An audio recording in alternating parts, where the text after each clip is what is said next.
Good morning. We'll call to order the April 12th, 2022 Scott County Council meeting. We've got a nice little crowd here. The fire department's with us. I just want to thank you guys for doing a great job and doing it safely. Saving Raymond. Well, let's start out with the pledge.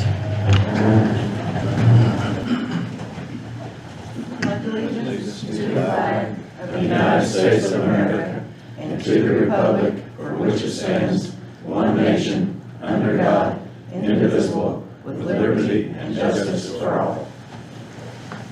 I'll say, let's pray. Heavenly Father, we come to you right now, Lord, praising your name, thanking you for all the blessings of life. Lord, we have tough decisions to make on some of these things, so you've given us the responsibility and the will, and hopefully the wisdom and understanding to try to make the right decisions for the benefit of the taxpayers. Father, just be with all that are gathered here, and bless us with your presence and your comfort and your peace. I pray these things in Jesus' name. Amen. All right. Thank you all for joining us this morning. Raymond has wrote some nice little dedications here. We're going to read those real quick, just so they're on our record and know what's happening. The Scottsburg Volunteer Fire Department and all mutual aid agencies are recognized for exceptional effort in the containment and extinguishment of the Vail Lumber Company fire. Outstanding professional work. Scott County is fortunate to have such a group of dedicated volunteers. Thank you all.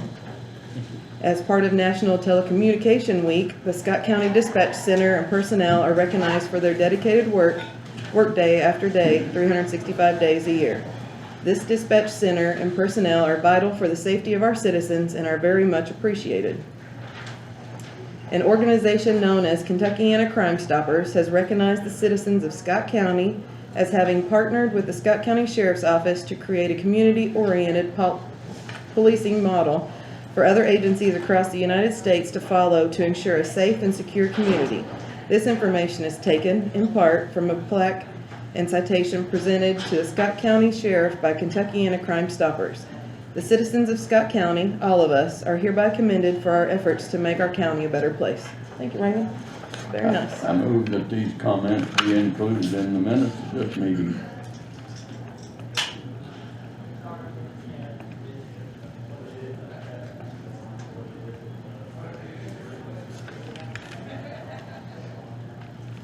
I'll second. Anybody else?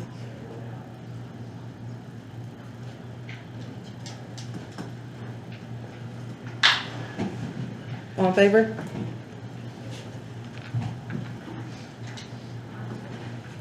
All right. Thank you. Thank you. I want to start the meeting by, I want to apologize to the Visitors Commission for some numbers that I was off on. I was really adamant about the commissioners going one way or another. By no means did I ever say that the Visitors Commission was doing anything wrong. I know that somebody said my verbiage sounded like we needed to clean them up. I said that meant our commissioner to-do list. Just get some things off of it and make some decisions. So I wanted to make that clear. I got a lot of phone calls because the State Board of Accounts wanted us to go one way or another. So it was not cleaning up the Visitors Commission. I don't believe they're stealing money. I've been educated since then. Well, by reading the names of the board, I didn't mean anything by that, but a lot of people didn't even know who was on the board. So that was just putting it in our minutes because we finally had a secure list of board members, and we're trying to get all the boards known that had nothing to do with me pointing blame at anybody on the board. Let me see, trying to cover all my bases. I've been educated since then. They do it on a grant system. They give it in installments, so the people have to come in, they have to present a presentation. They get part of their money for the festival, for the race, for whatever they're asking for. They apply for that. The fair board, I'd spit out $3,500. They give them around $15,000 to $20,000 in 2 installments. Something was said about, I mentioned the Leota Frolic because it's in my back door. I also mentioned the Old Settlers, and it's across the county. I was just making it known that my opinion is we need to spend more money in our home base. And the Salem race, my opinion still stands on that that could be different. So that's my apologies that my numbers were off and my opinions, and I'm working hard to work with every board that we have to go to their meetings, to learn why they do stuff, how they do stuff, who's on their boards, so we can all communicate better, because I think that's our number one thing is communication. So from now on, if I have any questions, I'll be hitting up the main person, and then we'll go from there. So that's my spiel.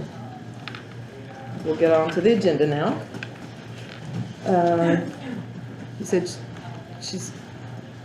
Should be about 30 minutes late. All right, so we'll move on to Southern Indiana Youth Sports Complex. Casey? Want me to come up there or speak from It doesn't here? matter. He has a quick update for us. Yep, I'll just stand here and if that's okay. So my name is Casey Brewster. For those of you that don't know me or may not remember when we met, I've attended other county or city meetings in the last month or so. And I think each of you may be on the email list that gets provided updates. But for the benefit of others who may not be, I'll just give a quick recap. So the Ready Grant, $500 million Ready Grant program through the state of Indiana. You're familiar with that. Our region was awarded $50 million. From that $50 million, the Scott County project, this is a project that community stakeholders decided upon going back almost a year ago now, was a sports complex that would be really sort of two purposes. One being to bring in folks with their dollars from outside the region into our county to benefit the economic, to provide an economic impact that would not only kind of strengthen what we already have here, but also drive need for additional hotel rooms, restaurants, retail shops, those types of things that would drive and improve our tax base as well. The other part of that was to meet community needs, and as you know, we've got 2 school districts within the county. We've got a lot of folks of all ages that are looking for healthy things to do, and whether that be in the dead of winter or in the middle of summer, that is something that the stakeholder group throughout the county decided was a great need, not only for those living here, but also a need in order to be able to attract future residents looking to relocate in this area, regardless of where they may work. So with all that said, we have $5.8 million that has been earmarked for our project. We anticipate being able to get started on that project in the next couple of months. We're currently in the stage of getting quotes for a feasibility study survey, and that'll be presented to the RDA. I've reached out today, actually this morning and yesterday, looking to see if that might actually be able to be approved later this month at the RDA meeting, April 29th. So not clear yet whether they'll be able to approve that later this month or possibly in the following month. But once that's approved, feasibility study will start. We anticipate that'll be about a 6 to 8 week process. Within that process, there will be a lot of community input surveys from groups as well as individuals to make sure that some of the assumptions that we had to make in the planning stage are confirmed or corrected, so that we can actually meet the needs of our community, as well as the economic piece of it as well. So with all that said, there will be a need to generate local dollars to put toward that project, up to $5.8 million in order to basically have a dollar for dollar match with the Ready Grant dollars. And so to maximize use of that 5.8 million, obviously we would need to come up with 5.8 million. If we don't come up with that total, there may be some other alternatives, I don't know, but I think at this point it's safe to say that that should be our target.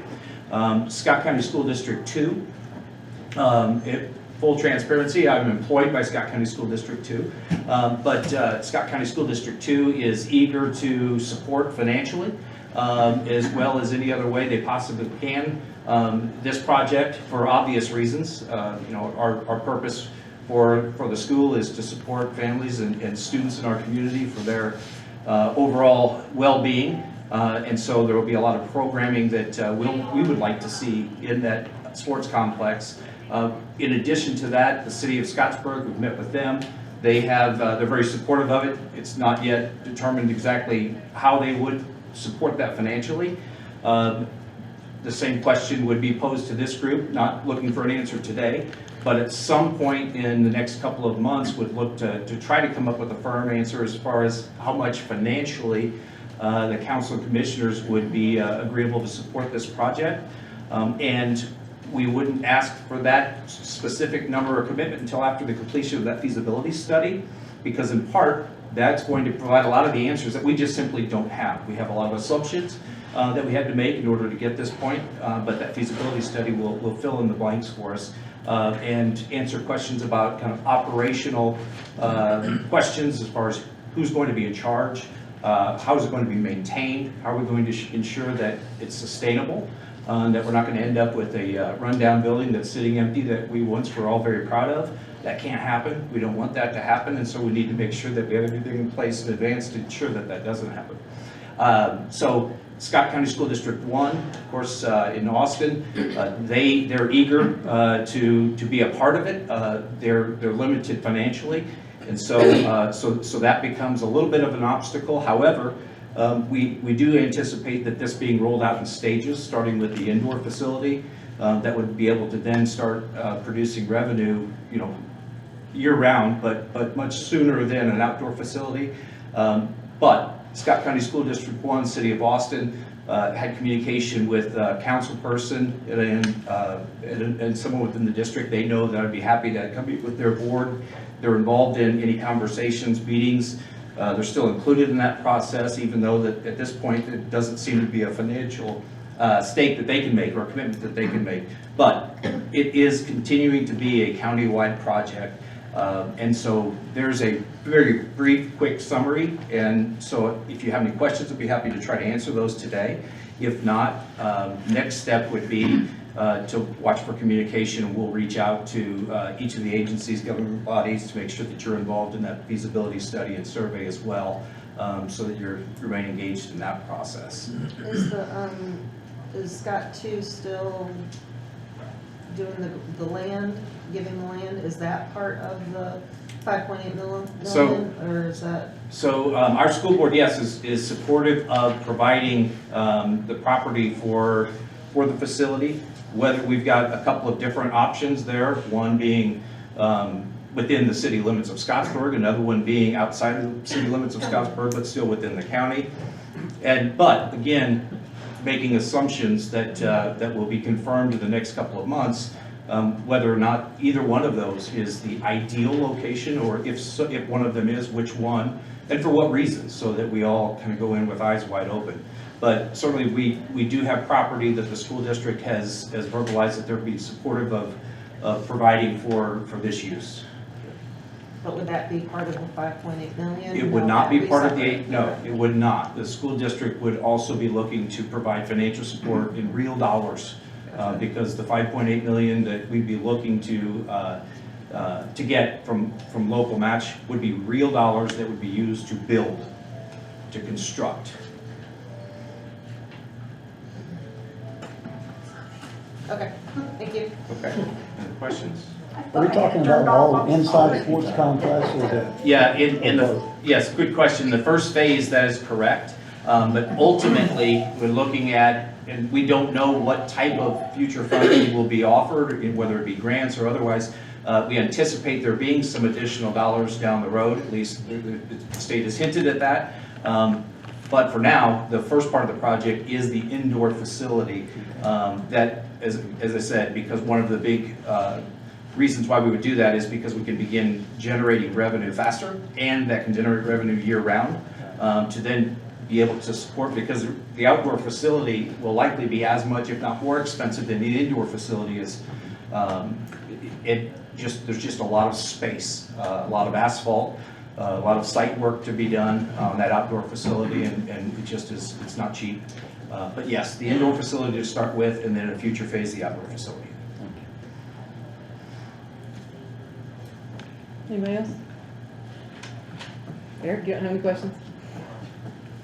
All right, thank you, Thank you for Casey, your time. appreciate it.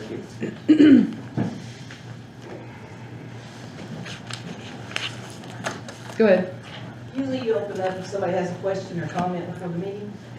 I was wanting to hit on the last meeting you all had. You guys were trying to cut the budget, I know. You're trying to cut like $300,000 to see if you can find ways to save money. But Diane made the comment about the EMS cleaning their own toilets and things. They do that. They clean their own toilets, they do other things. Also, she was mentioning some kind of pictures, like they're under some type of investigation. I challenged Diane to go out there with them one day, ride with them, and go through what they go through each time. And I'm sure she would even say the pay needs to be raised. Also, and at one meeting, Rachel was mentioning she'd like to know what happened to $700,000. And then Diane also mentioned at a meeting, the guy that's supposed to be disposing of our stuff, we were paying him $20,000 to $25,000 a year, and it wasn't being transferred to Jeffersonville. Why aren't you guys investigating some of that and digging on that while the other people's trying to save on their budgets? I mean, would that be possible? And also, I think Diane owes them an apology, because they work hard out there, and the conditions they go through, EMS, you need to research something, know the facts before you get on the department. Just basically the same as Rachel said. And my comments weren't towards the whole department, they were towards some pictures that were sent to us from someone inside the organization. Now? What? Now, why I've been here? It was January, I believe it was, something like that. But it wasn't towards the whole department. I know the department works hard. That was asked to the director today. But my comments, if you go read it back farther, when we were going through our budget, we had an outrageous amount of money that was being allocated not for EMS, but for cleaning supplies for this courthouse. I questioned that. You know, I'm not questioning. I am proud of our EMS. I'm proud of our fire department. They work hard. I know that they need time off. But when the last job that I was working at, and I apologize if it came off that way, because that is, and I even apologized on Facebook. I apologized on Facebook for that, because it was not for the entire department. I know that they put their lives in jeopardy. I know that they work hard. The last job I was at, it was in an office with 3 other companies. We all shared the office. Men in suits were cleaning their own toilets because the bottom line was their bottom line. I treat the money of this county as if it was this county belongs to the citizens, and that's their money. And if we're trying to save money, we're trying to keep from having to raise taxes and to lay people off. So if I have to come in here and scrub a toilet, I'll come in here and scrub a toilet. I don't have a problem with it. When is the last time your office job was 24 hours straight? And I get that, I understand. Because that's but I'm not talking about. But when I was up at the table for an hour and 36 minutes, there was ample opportunity to have that discussion about my budget. I was up at that table for an hour and 36 minutes. This was this comment was made 3 minutes after I left. Yes, because we had been discussing this. When it this. concerns my employees with pictures, if I'm the director and pictures are being taken and something needs addressed, I think it'd be wise for the director to be advised of what Well, the they were sent to more than one person. It was just, and I was making a comment to the council about that. So Okay. I Blanket statements apologize. are made. Okay, we've entertained it. It's done. On the 700,000, that was just the CARES money. We know where it all went to, but no eyes were on it. So that's how everything gets misconstrued, because miscommunication. Okay, on to the health department.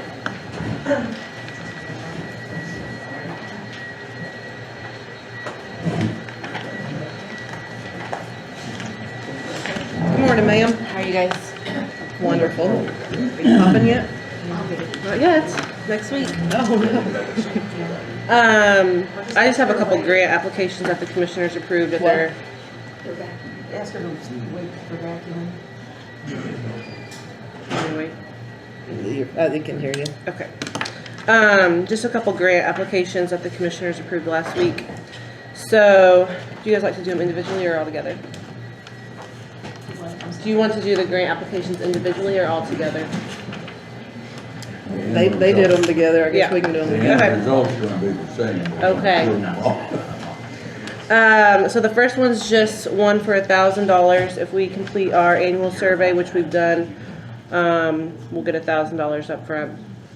It's offered to all local health departments. but it's technically a grant contract that'll come through the county. Next one is the renewal of my immunization grant. That will come due while I'm out on leave. So that is for $59,579. That mostly pays 50% of my public health nurse number 2 salary. So that's a big one that we've had for at least 6 years since I've been here. And then another one that will come due while I'm out will be for the 2 positions up at our Austin office for HIV care coordination.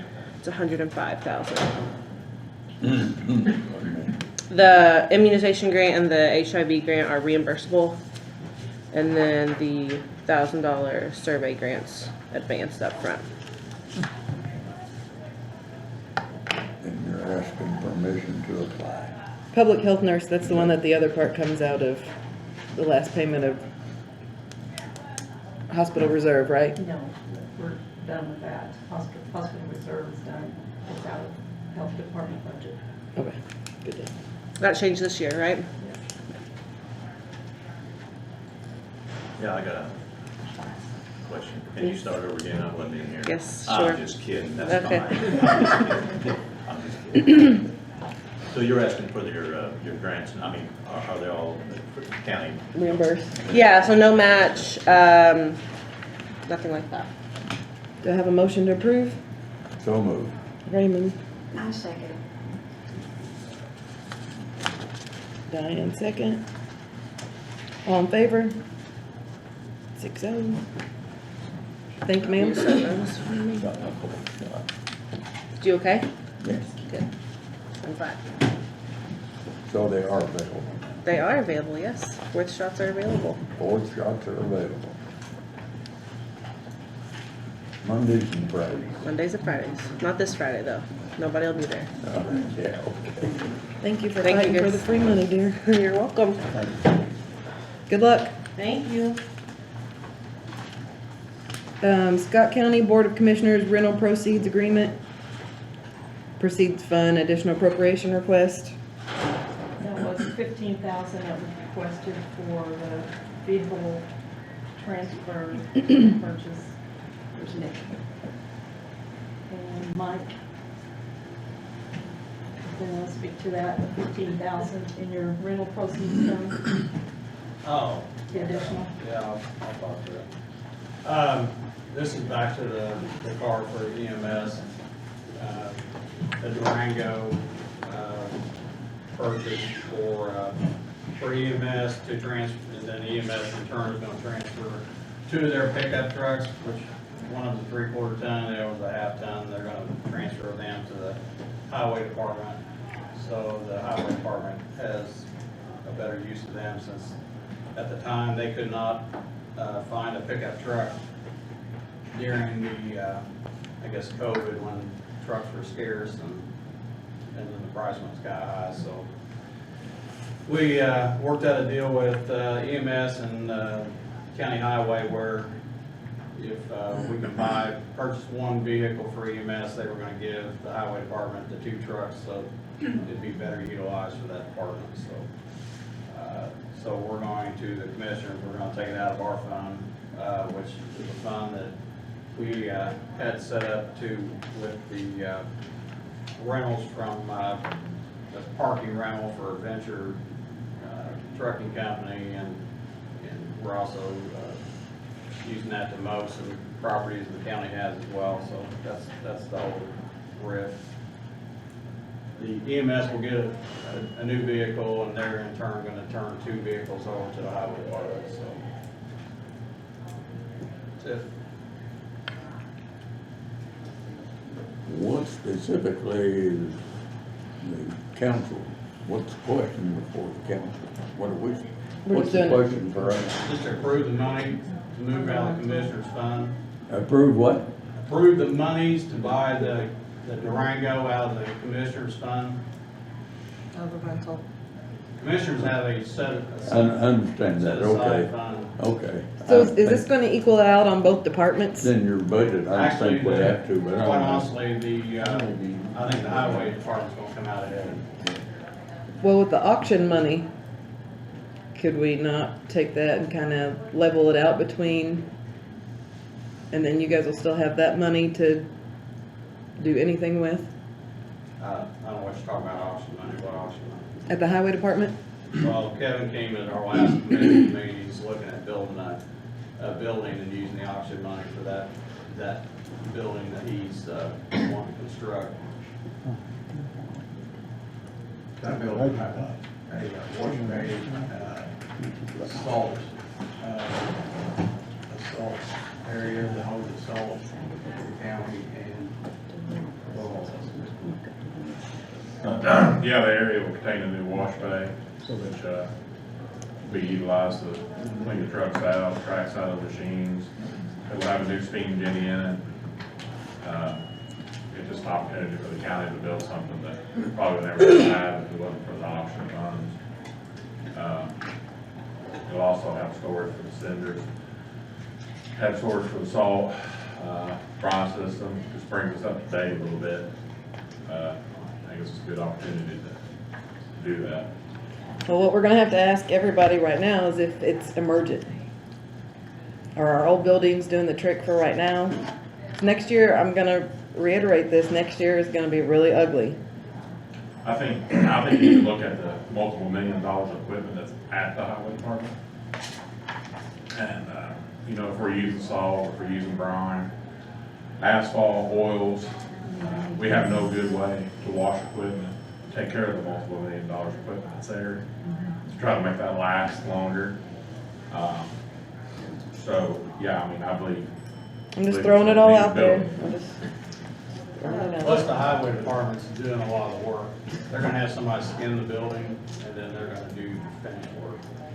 What else do you use the rental proceeds for? Is it just, Well, what happened was, some time ago, the commissioners realized they didn't have any money. Every time we wanted to spend a few dollars to do this, do that, there was no money available. So when venture capital came in and wanted to park their trucks down there, we took that fund and we started putting it in another fund for us, because at the time, we would have to come and beg to have money to bush hogs the property that the county owns. So instead of doing that, we took that fund, took that money, put it in a fund to where if we need to bush hog something, we can go pay somebody to bush hog something for the county without having to go through a bunch of red tape. so it's not a fund that we can access?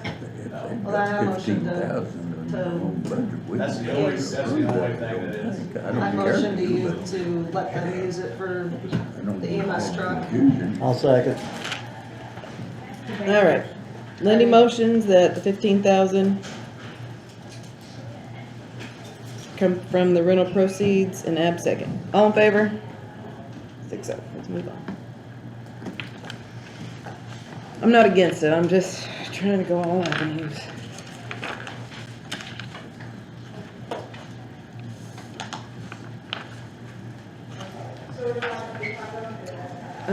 She's still not here.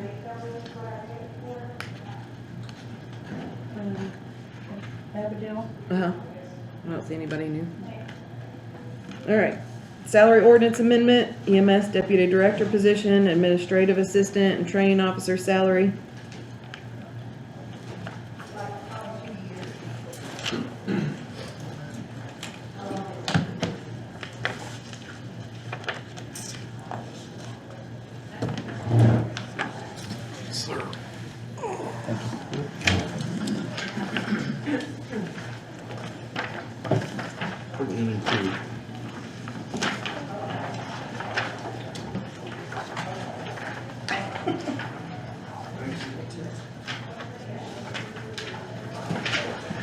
But he has more color coded, looks easy to do.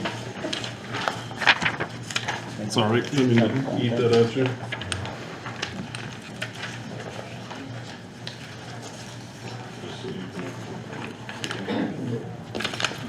So, some of you may know, some of you may not. My administrative assistant that's been with Scott County for 10+ years moved to the city in a likewise job at the city. So for the past month, give or take, I've been with limited to no administrative assistant. 2 weeks ago was her last day, and since then we've been functioning without. The way, when I initially talked to you about the deputy director position, like I said, I do pay part-time people to cover that position's truck shift throughout the week. With this departure of an employee, it would actually save us about $30,000 a year to allow me to take that position off the truck, 2 of us absorb that workload, and just leave that line item for the future if it needs to be a part-time thing or a full-time thing. If you guys see that it needs in the future, don't want to just get rid of it, but for the time being, do a salary ordinance reappropriation, so that is an actual salaried position, so there's no more overtime, and just be done with it. So that is the first ask. Now, the projection is that you'll save money. About 30 grand a year. And there's, I don't know, what would make that not happen? I mean, is it pretty? Keeping it hourly? I mean, is it pretty sure? So right now, the way it is right now is the deputy director position is hourly. So not only are they balancing 24-hour shifts, they're coming in on their off-shift days to do work. Well, to compensate some of that, I'm having to bring part-time people in to cover part of the truck shift, so it's not all overtime. So not only am I paying a part-time person to cover some of those truck shifts, I'm also paying the overtime on the off days for them to do that. If this salary becomes an actual salary, like my position is, we don't have to worry about the overtime figure, and I don't have to worry about the part-time person. I'm just rehiring for that position that they were already at anyway. But I'm not having to cover the overtime with a part-time person in that position because they're dedicated to the truck. So I'm saving, that part-time person is projected for about $25,000 this year, which is what it is. And then the overtime, she's projected to make more than I am right now. So we're saving quite a bit of money. And the job description was already approved in February, Correct. so I move to make it a. So it's been, The, so Mike, you guys put in that it would contain administrative and, yes. And that We would, approved his request. Yeah. that was back in February. And what it would do is it would take the hourly $18.25 because they're 834, she's not in here, of course. 834, didn't mean it that way. I think it's 834 hours of overtime. It's factored in at that overtime rate. So it would just, what I would like to see is that her normal salary right now, or that position's normal salary, just be moved to that salary. That way there's no fluctuation up or down in it, and change the, instead of being $18.25 an hour, to go to the $29.29 an hour, but there's no overtime on it. It's salary, it's 60 hours a week is the same as 6 type deal. So that way I don't have to worry about overtime, because overtime right now is killing me trying to balance one position with 3 people. And she's just gonna be administrative, right? No, I mean, she's still gonna have the duties that I do, because that But she's position, not gonna be on a truck, right? not on a truck, Right, but she right, has the ability to yeah. provide patient care as needed, because Right. that is a requirement of that position, is to be a paramedic. So you can't negate the fact that they have to be a paramedic in that position. Right, but I just. But she's their not gonna role have to is split not up. as a truck care provider. Right. Will this necessitate hiring another medic? We'll still have to hire a person for that position, but it won't be, we're not balancing the 2 overtime people to pick up when she's off the truck to balance her off days. We're still gonna have to hire a truck person, but that would, there's no shift there, because that would be the administrative position persons. There's still a salary, there's still benefits, there was still all of that there, so there's very little difference in, it's a wash-in position. That won't eat up the savings you just alluded to. Like $5 grand of it.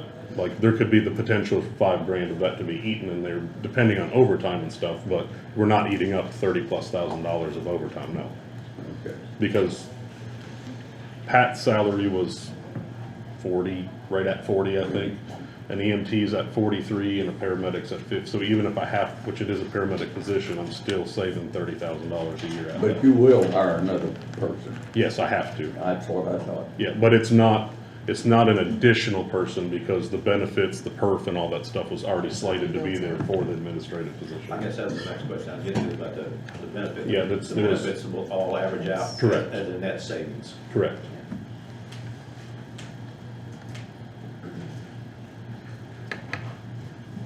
All right, I have a motion from Lindy to amend the salary ordinance And don't mean to cut you out, sorry. to The 2929. 60,925 total of $29.29 an hour for the salary ordinance for the deputy director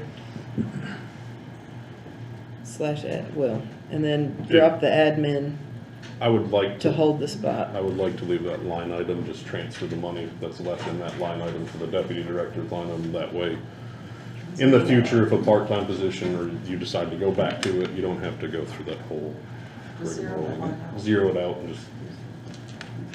I think whatever our budget Is that okay? Yes, for this person year. says on that. Next year, if there's no If you don't appropriation. appropriate, it'll drop off for next year. You don't have But the to- salary ordinance would remain, correct? Like It if, depends on Okay. if they, yeah, but the line items will stay in the budget. next Okay. year. That's all okay with you? The transfer, Okay. The numbers that he's talking about, they sound right to you? I'm sorry, I haven't looked at them. Well, just in general, I mean, I'm not trying to pick away anything, I just want to say money. Yeah. He's asking if the numbers look right to you for the. for like 29. Devonna's right now, I'm balancing between Devonna and a part-time person to cover her off days. We can probably go ask Trina what the main person that covers her is slated for, but last I looked, it was high 20s, just one person, and there's a couple people in the 3,000 and 4,000 this year that are slated to cover it, but you're more than welcome to ask her real quick. But a part-time person, You ran the numbers for the deputy director position versus admin. To say, that is a plan that Nick brought to you guys and obviously to me. I haven't sat down and calculated it out personally myself. I lean on them and their budget and their understanding. I'm not gonna say that it's, that I've read the numbers because I actually haven't. I do know that paramedics, she is being paid $1 more an hour than your standard paramedic because she has other duties. I know that she's being paid according to what FLSA would want her to be paid, even though her job description says it's exempt. She is not being treated as an exempt employee. So she's working her overtime. And then given that 825 hours of overtime that's built in with that budget, she is obviously working a lot of time, and she's probably going to gross around 60,000, even though the job itself is about 40,000 a year. no, this job itself is 61,000. No, that's the base salary. Your salary ordinance, that's where everybody gets confused. Oh, yeah, Your yeah. salary Because that's ordinance based off approved 40 at base. hours, right? But the 825 hours of overtime I alluded to creates a $60,000 a year job, okay? This would remove her from the truck, and I'm gonna say this, and I hope Zach will back me up here. She needs to be off the truck 95% of the time, Yep. okay? Or this will not work according to FLSA, because paramedics in no way, shape, or form are exempt employees under FLSA. So if she's truly administrative, then it would be a wash. I can speak to the overall, I can't go into the details with these numbers, but I can speak to the overall, that it would wash. And Nick, what did you propose her annual salary to be? 60,925. Okay, so that's in keeping with Where she, somebody working yes. that, so I can attest to that. I didn't sit down and run her line item and Pat's line item, and I did not go through all that, but I'm seeing the picture that he's painting, okay? Does that make sense? Nick, Ma'am. will there be, to keep her credentials or her time, I don't know, will she have to be on the truck? She has to maintain her CE hours, just like the rest of it. It's no different than my job description. Okay, I'm a salaried employee who is primarily administrative, but I have duties as a paramedic to where if a run comes out that I don't have a paramedic unit available, I go. It's we no wouldn't want different. her to lose her credentials. Yeah, no, she won't. CE is her own time, Okay. continuing Okay. education. It's no different than a doctor, an Okay, as EMT. long as she's off the truck 90% of the time, is what she She said. has to be administrative, And and that's- emergency and enough to keep her credentials up manage is that. what Yeah. truck time should be. Right. Okay, extreme emergency. Extreme emergencies and keeping. And you have it in your budget for her this, license and the credentials, other that's person? fine. but Yeah, I'm gonna say, at a minimum, she because cannot pretty much be- Pat's she's budget gotta would in be the office other doing person. administrative things where she And then becomes like the other, nice like I and- said, the one and female that's you don't primarily say working you're for not her gonna is slated to make, I think, 32 or 33 this year. I just So didn't we know Even don't if if I have there to was hired a add certain another amount of time EMT to to keep the those credentials that she had to be on. I the don't know line. the I mean, specifics on yes and the no. CEs It's, for she's coming out of the paramedics, full-time but- line, but she's already in there now, so it, So you're just pulling a There's more person. than Correct. ample education hours yes. available. So- You got So that one. money is still there, it's. It's, we're moving money, Just a but we're different saving, place. correct. Like, we're spending more right now out of part-time than I have to because I have a part-time person covering Well, her I consistently. wasn't trying to mean that I think she should be on the truck, I just was saying, It's no different than mine. I'm not Okay. on the truck, but I still have my PHD list, my AC list, my PALS. Have your second? All right, we have a, we We have have the a same motion one. and a second. You have a motion and a Uh, second. Lindy motion to amend salary ordinance for the 29 an hour for the deputy director position. How much, what's the least amount of money that we can put in the admin spot just to hold it? You won't have to worry about it this year. Because her payroll's done. Propose something next year to have that line. Just whatever, we can put $100 in there just to hold that line, so we don't have to We redo don't have it. to do it right now though, right? At budget time, after the budget, okay. All right, all in favor? 6-0. Thank you. Now, was that motion to amend the salary ordinance and move the EMS deputy director pay to $29.29 monthly an hour? Yes. Yes, Okay. Gotcha. and make her exempt. Whatever it needs to be. Thank you. One thing I did want to bring, I know you guys are talking about money a lot. This colorful sheet here that I provided you shows a comparison between 2021 and 22. This is how we receive our income and deposits. There will be some differentiation between myself and Teresa's just because of where the closing dates fall for hers and mine and checks are written, but these are all verified through ABS. At the bottom, you can see 20, 21, and 22. And as you can see, we are $109,312.24 up at the same point in last year from 2020. So, and 104,000 up from last year. Also, as you can see on each run breakdown, we are down runs compared to last year as well. So less runs and more money. That's good. So if there's any questions about that, you're more than welcome, you're free to ask. Paramedic program, just an update, we've got 9 applications so far for our internal applications. We have advertised on Facebook, we're waiting for the state clearance to start hitting the hospitals and stuff really hard. Paramedic program to the state gets sent today, so we should have approval by the end of next week or the week after, and then we can start hitting that hard. But just from the Facebook and word of mouth, we've already got 9 in a few weeks. Like I said, for our internal though, and the last thing, well, 2 more things. We did sell a truck pending further inspection of them coming up to do it. We sold the truck for $195,000 and a stretcher for $14,000 for a grand total of $209,000. That does go back to TIF. I would like to go back to TIF to reappropriate some of that back to me to help with that striker deal, and then taking care of some of these vehicle swaps of just moving the equipment and updating the equipment of that. But I feel like that was a huge gain for us to get recouped. About 87% of the money we spent we recouped, so I feel like that's a pretty good thing. The last thing I've got, and I'll get out of your hair, is what we discussed, I don't know, last date, forgive me, of your meeting, about the training officer's position that hasn't been readjusted for, I don't know the time period, but it was brought to my attention when I got here. And again, it's not an additional appropriation, it's just moving money from one line item to another and changing the salary ordinance total. It's not asking for any more money from the thing, because now where we're structured with 3 of us being off the truck, we will rely less on external instructors. Because we're salaried, us teaching more makes sense, because it cuts down on the hourly instructor wash, and us teaching, we all have the ability to teach, and it makes more sense to have a salary employee to teach than an hourly employee. If that makes sense. If it doesn't, I can try and rephrase that. So this is all within your Line item, that's correct. current budget? Yes, ma'am. No additional appropriation. No Why not? additional appropriation now, but it has an effect on the budget down the road. Does it If we, not? if If- we amend the if- salary ordinance, Yeah. if he just plays it out and moves that money over But- to pay him with, that his extra money, then it doesn't. But That, if you- if I would ask for the same amount this year as I did next year in that instructor line item, yes, but I would back that down because we won't need that much.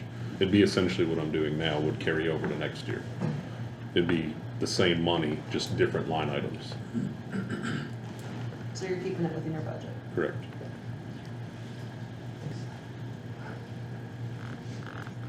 I don't know if that makes sense. I guess it doesn't. It does, I just Okay. don't, if, I don't wanna amend that spot if you hire somebody else and they come in, they don't have the years of service and, There's already a bracket there, salary threshold, so we have a starting point on that one. and it doesn't. Focused. Correct. Teresa, what are your thoughts on that one? Training officer? Should we go ahead and amend the ordinance for it, or him just pay out of his training officer line item in case things switch up? I think we need to change the ordinance. In order for me to compensate anybody, the Right. ordinance has to be amended because you've set that pay for that position at that rate.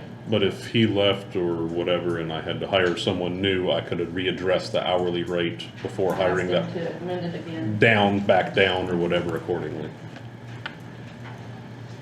And I know you guys are on another subject right now, but when would the change in pay for your deputy director take place? Payroll starts. I would rather do it at the April 17th. beginning of a payroll So that would period. be effective April 17th, then. Council, you agree with that, then that's the next payroll cycle, to make that amendment to the salary ordinance effective. That way half April of it's 17th. not hourly and half of it's salary, Yeah. that food bars everything. April 17th? Thank you.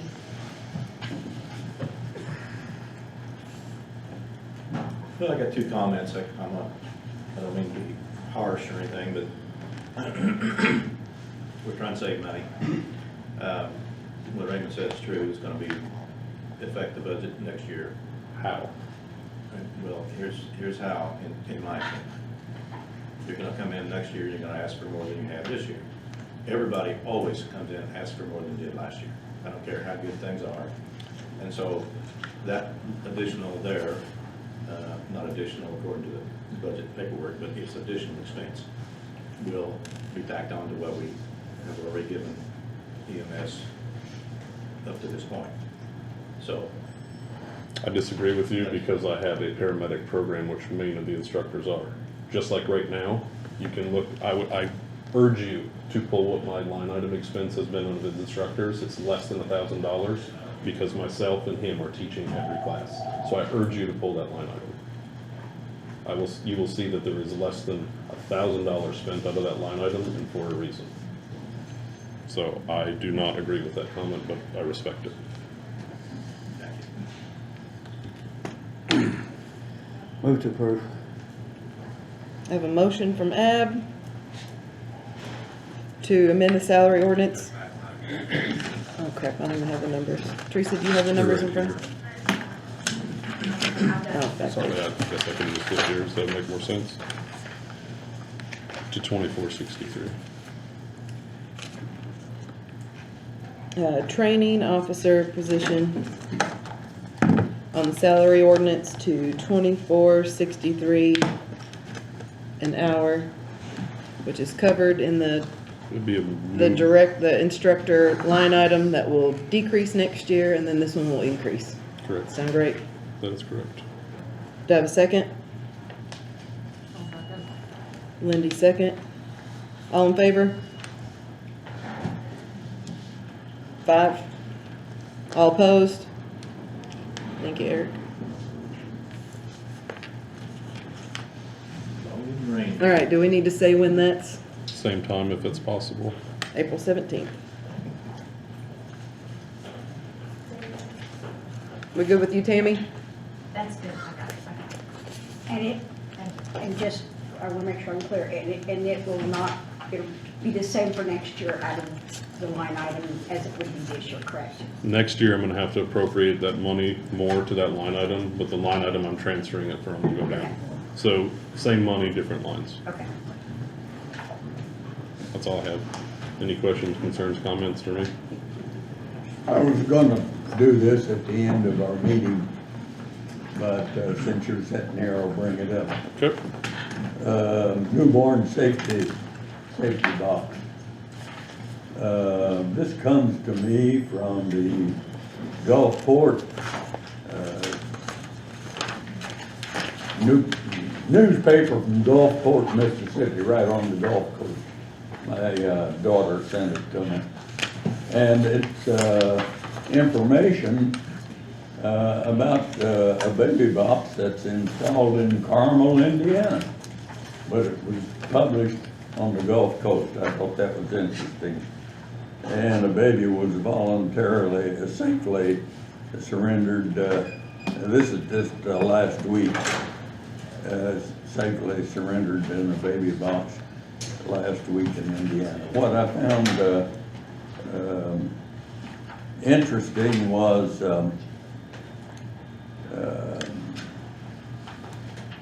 according to the organization, 17 babies have been surrendered inside safe haven baby boxes. This is fine print, since the first one was installed in 2016. This is talking about Indiana. Safe haven baby boxes are currently available in Indiana, Ohio, Arkansas, Florida, Kentucky, and New Mexico.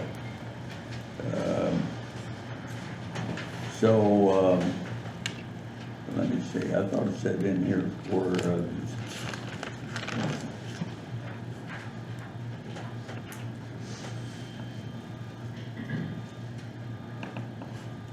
oh gosh, I should have underlined it.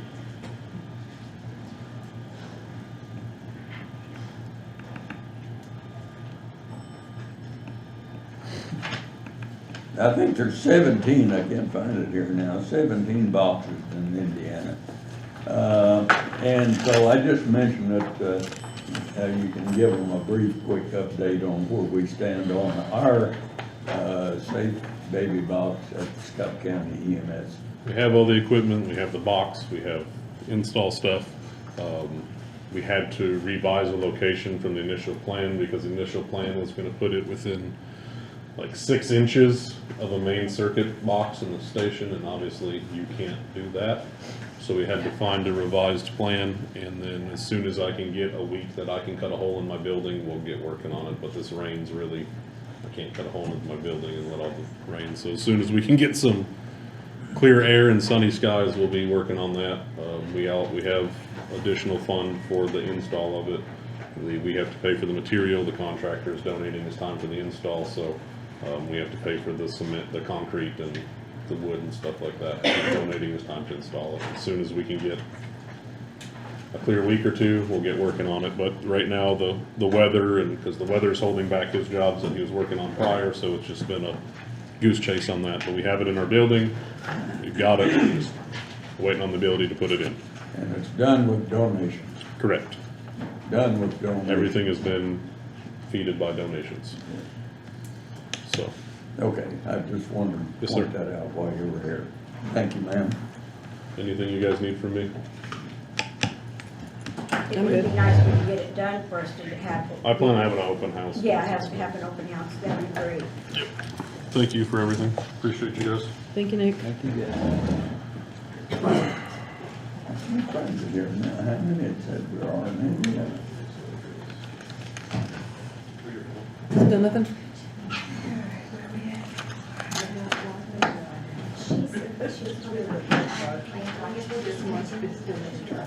Okay, she's here.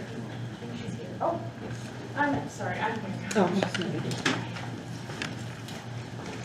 All right, we'll go to the Indiana Attorney General Office, Abigail Clark. First off, I apologize. There was a tragic accident on my 465 and I got stuck. But thank you all for being patient and I'm happy to be here. Good morning, welcome. Good morning.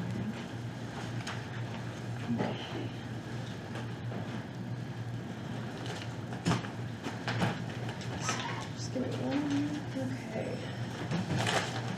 So I'm outreach for Southeast Indiana.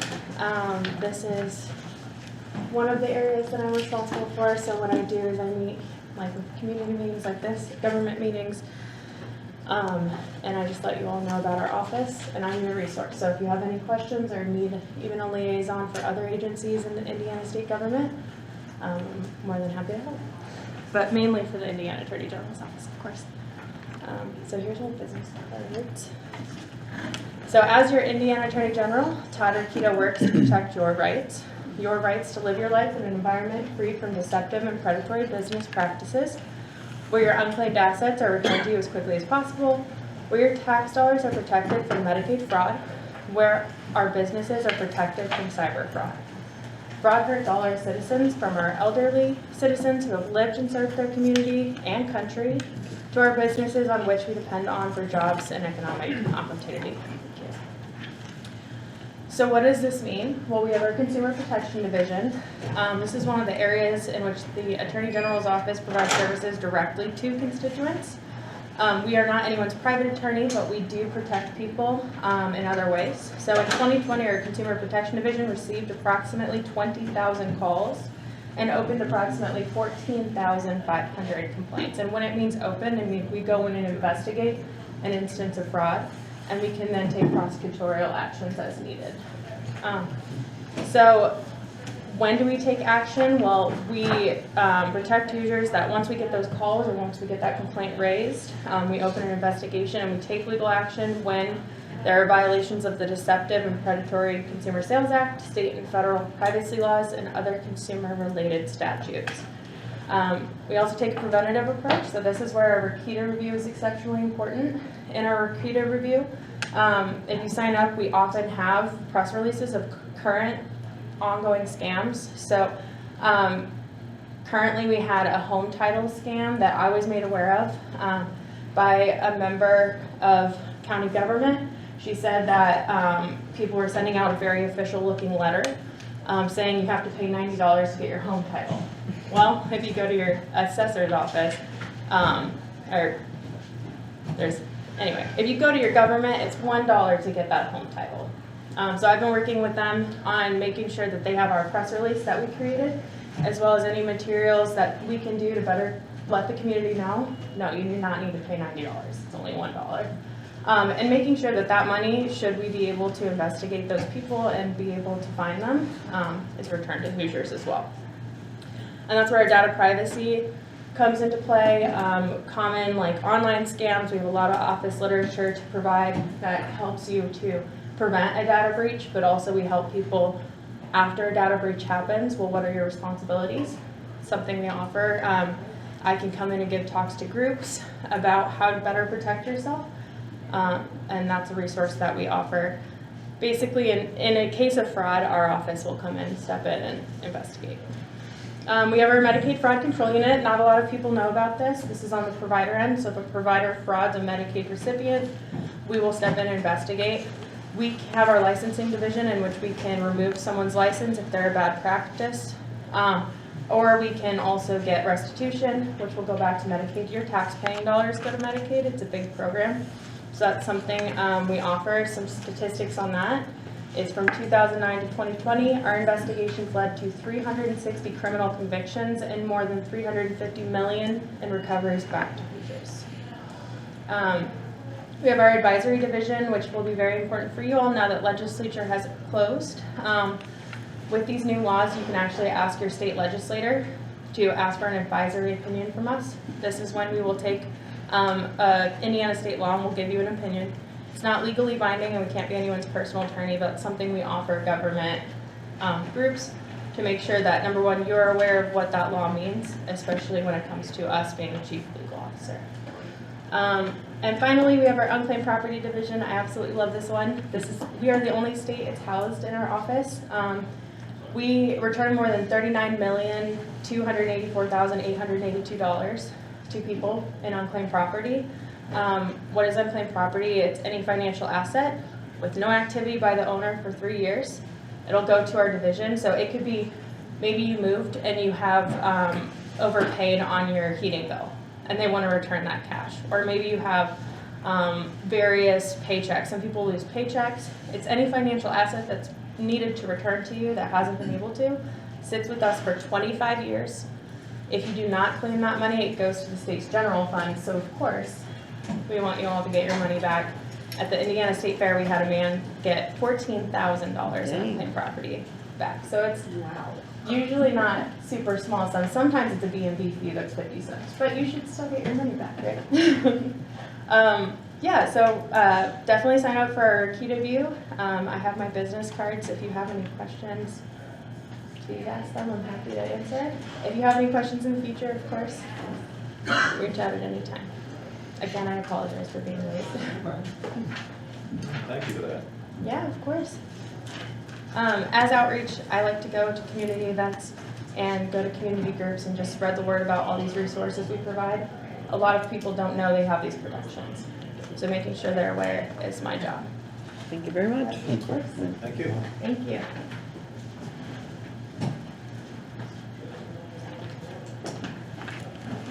All right, moving right along. ARP grant additional appropriations.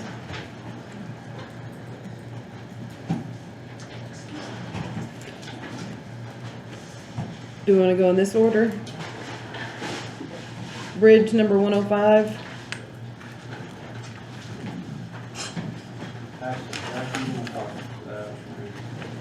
Actually, I think we're not here to vote on the three projects. We're here to actually move money from the ARP fund to a recovery fund, so that we can spend the money for those three projects. And we'll let our attorneys speak to that. It has to be a additional appropriation, basically, after receiving advice from Baker Tilly. So it's gonna act exactly like an additional appropriation, but I would like to make everybody aware that April 30th is the deadline for, we have to come up with an expenditure. For the, if we're taking loss revenue, we have to Taking it know as the loss amount. recovery by April 30th, so I don't know if that's. Is that the entire fund, or is that? Right now, we have half, we have the 2.3, it's $2,318,525 currency. Currently, we expect that to double. Do we have to appropriate all that by April 30th? No, you just have to decide whether or not you're gonna take this as loss recovery by that date. The IRS, has that new final rule that they determined, and the entire award amount for Scott County is $4.63 million roughly. The IRS final rule gave a $10 million cap to loss recovery. It was required under the interim rule for a calculation to be made with a base year of 2019 to see what your overall entity lost during the COVID crisis. But that has now since washed away. That's no longer a requirement. And anything up to 10 million, or up to the award amount, can be deemed a loss recovery, and all move to basically, it's not county general, but a county general type mentality to where, with a few exceptions, we can basically appropriate for projects that the county sees fit. There are some things that, basically, if you take it as loss recovery, the question that you'll have to ask yourself every time that you're asked for an additional appropriation under this would be, can you use these dollars from the general fund to do this project? There are certain things that you cannot do. So you cannot offset reduction in net tax revenue. You can't deposit into any pension funds. You cannot use it as debt service or replenishing financial reserves. And you cannot use it to satisfy judgments. And there are also additional requirements under federal law that could apply even if you take it as loss recovery. So contracting rules, civil rights regulations, procurement laws, those types of things. But that's kind of, I don't know if that's for today. That would be, we have another meeting set for. It's supposed to be at 10:30. The commissioners are going to go into another ARP planning session and basically start separating projects that we've been approached by other members of the community, and some things maybe they still have on their list to see happen. But the things before you today are the ones that have been approved in commissioners' meetings and passed to council for consideration for appropriation. What's April 30th have to do with again? That's the deadline for reporting that. Yeah. If you don't take it as loss recovery at that point, it's gonna be restricted into the other 3 categories of uses, which, again, loss recovery, the question is, can you use it from the general fund? For the other categories, you have the ordinance. You can only use it for very specific things, okay, so.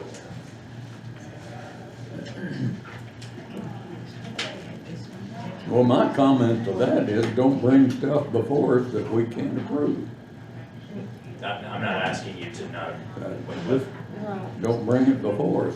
And as far as what we were gonna use it for, isn't that answered by ordinance 2021-12 as amended by ordinance 2022-03?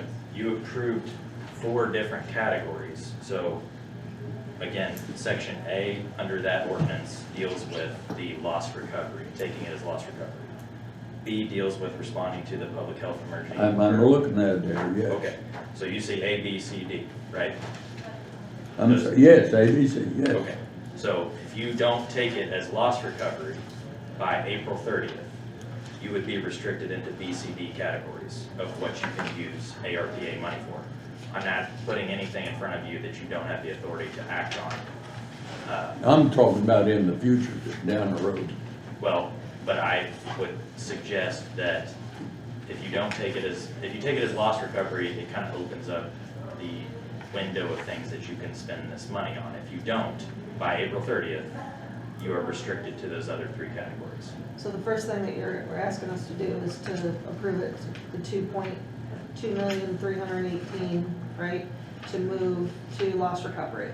Well, that is something that we will be asking for, but not today. Okay. What's in front of you today is a request for additional appropriations for the bridge. What is the amount?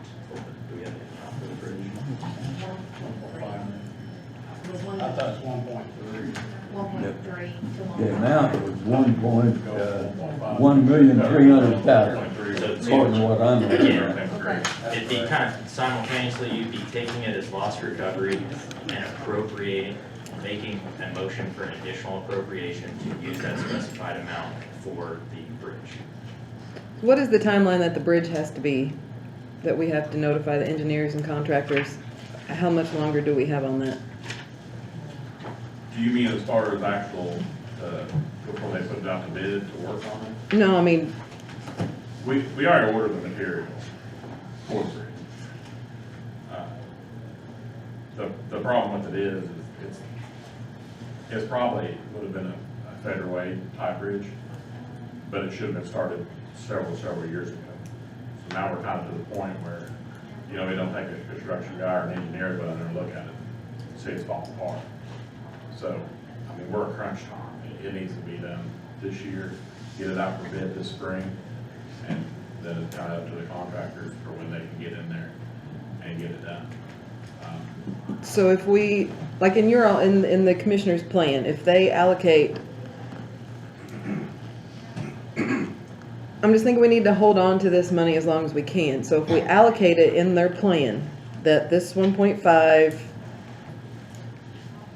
like I'm not saying that we don't give the money to these projects, but we keep it in that fund as long as we can, you know, get what I'm saying? It has to stay in that fund. It has to stay in the fund, period. It No, must be that's a what I line mean. item opened up for that project. But we don't spend it all right now in case next year we need to use it. We're not spending all, we're not asking to spend all of it, they're just, we're going line up. So the 1.3 is for the bridge.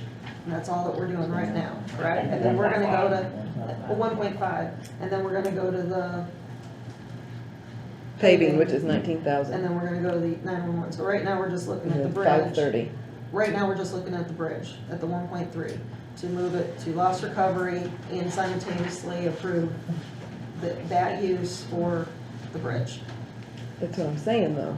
I mean, we need to, today all we have to do is put it in a line item Yes. in the other section. In essence, in the same fund, I'll be creating a department for highway and putting that money in a line item for the use of For that Bridge use. 105.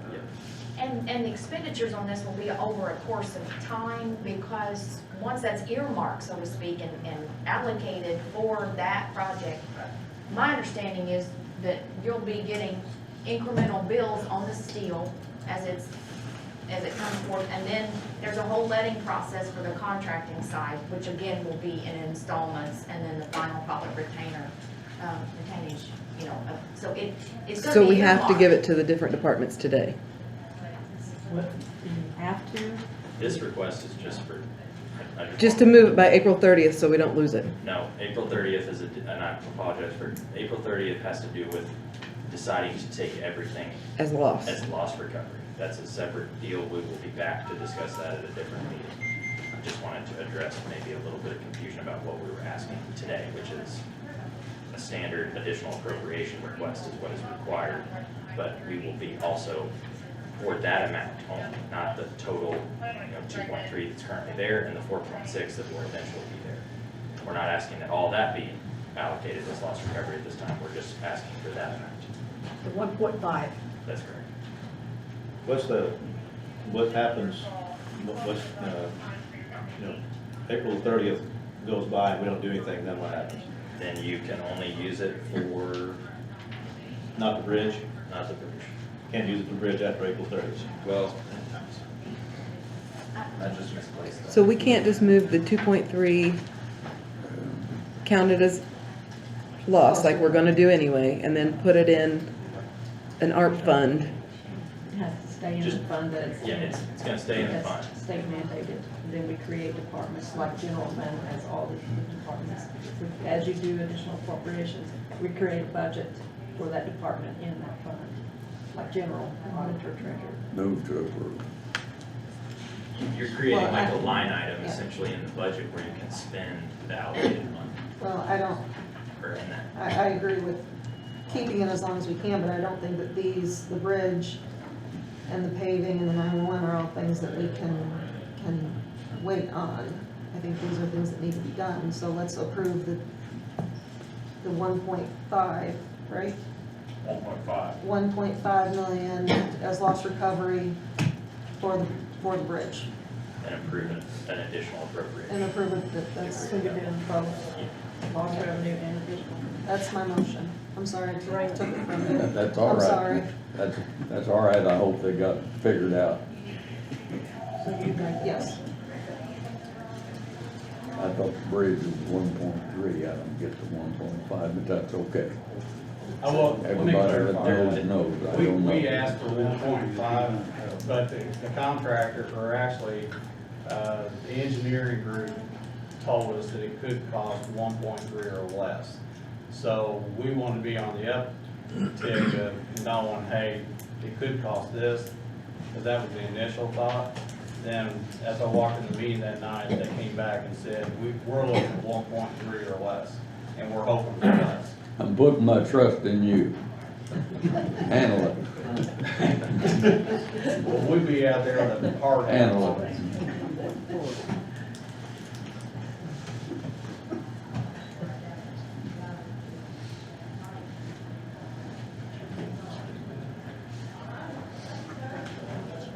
And so after April the 30th, what other restrictions do we have? So again, you'd only be able to spend it to respond to public health emergencies with respect to COVID for its negative impacts, including assistance to households, small businesses, nonprofits, or to aid impacted industries such as tourism, travel, and hospitality. That would be one of the items you could use it on.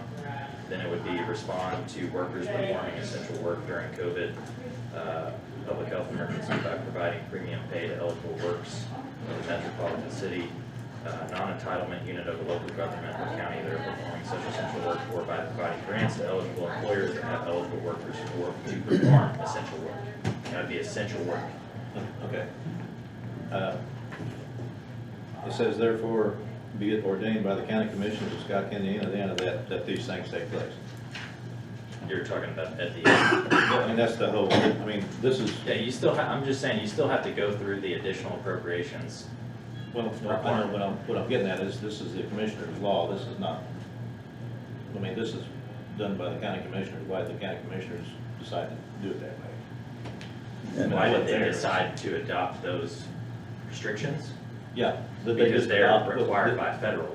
So this is just, this is federal law, It this has just been adopted mirrors, by it commissioners. just mirrors the exact, that's why section A was amended when They changed how local governments or political subdivisions were going to be doing loss recovery, like Tammy explained at the beginning. Originally, the ordinance read exactly like the prior to the final rule being implemented.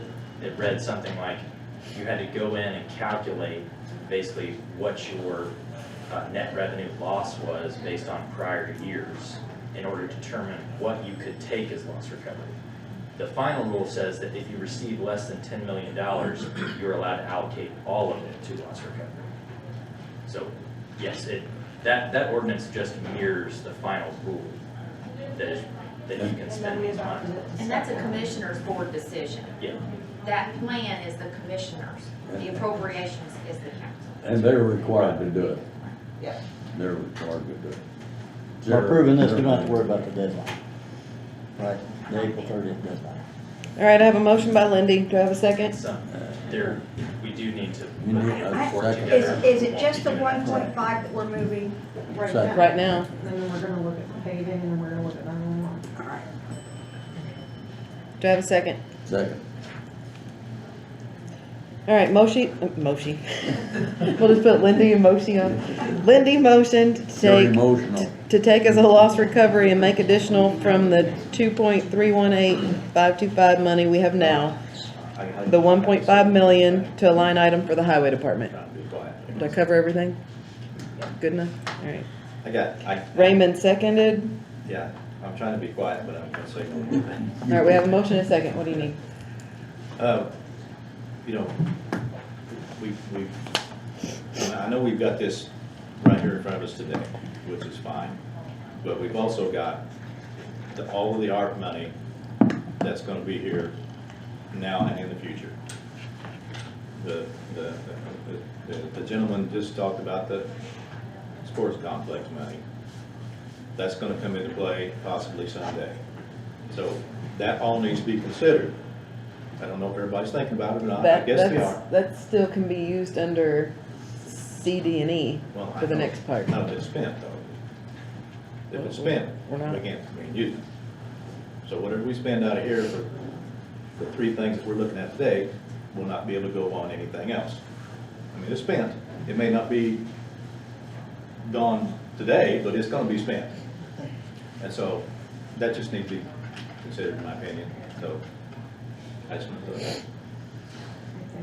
I think we're all considering it, but the things that are being brought in front of us now are not things that can really wait. I mean, we need the bridge fixed. I mean, that's not. I'd like to voice one opinion here real quick, you know, while we're considering things. You have 8 bridges out here that need to be repaired at the tune of $12 million. We have $900,000 and some change in our bridge fund that was brought into us, or that was handed to us when we took office.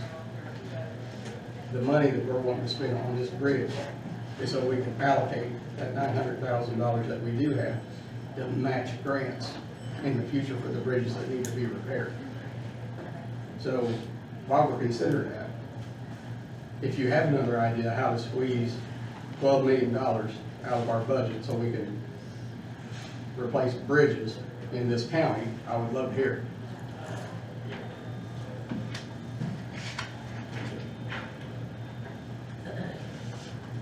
Let's vote.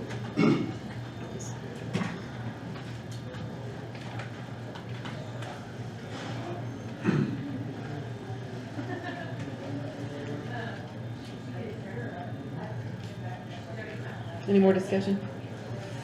All right, all in favor?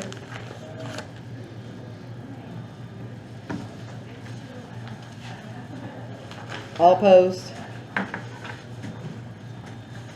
5-1.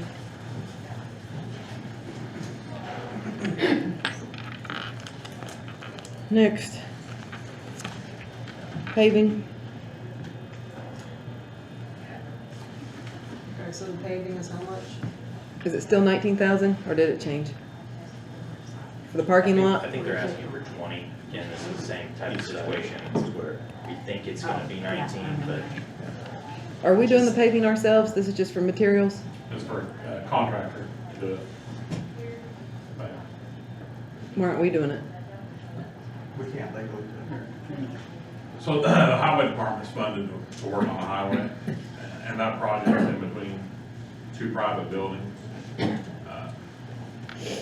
That fuel comes out of my budget, blow tires come out of my budget, broke down equipment comes out of my budget.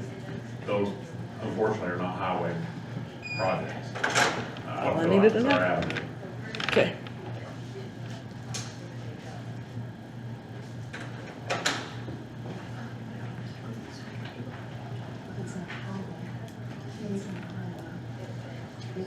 You can't legally do it.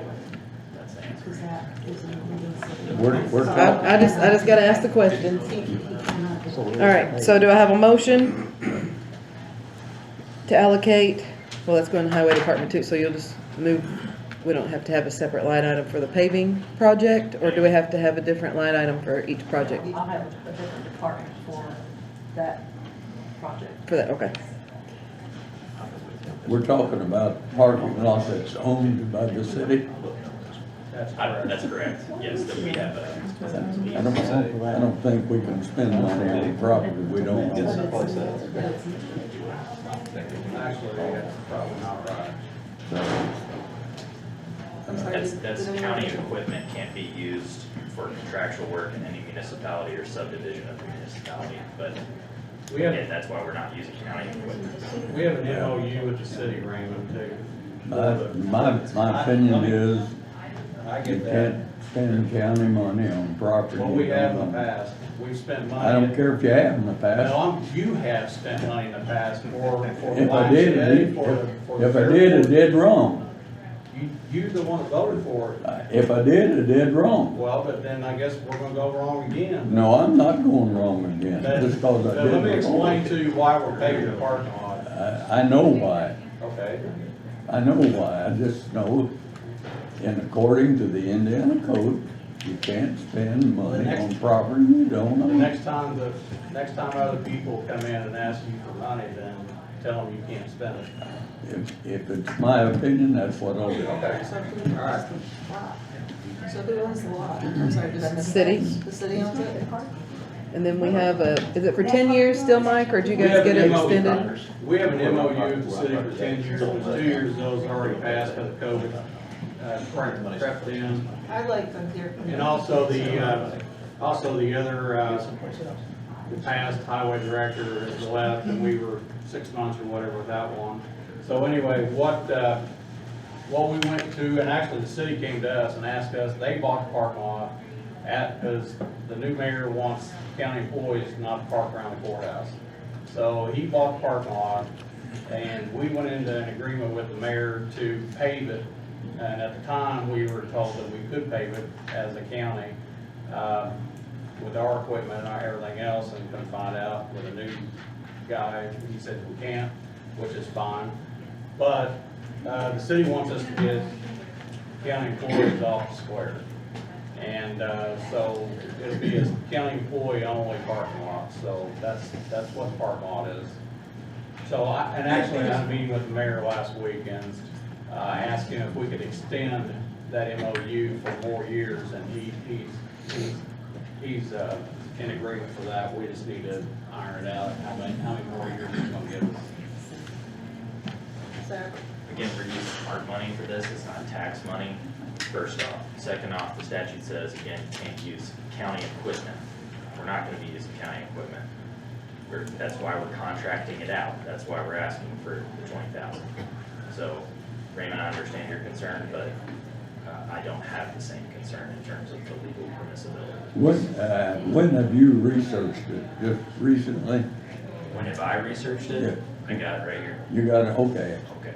I'd like to see it afterwards. I have not recently. Yeah, I'm not telling you how, yeah, you go No. how you want to, I'm not. Enough said, Yep. I make a motion to move the 20,000 enough said.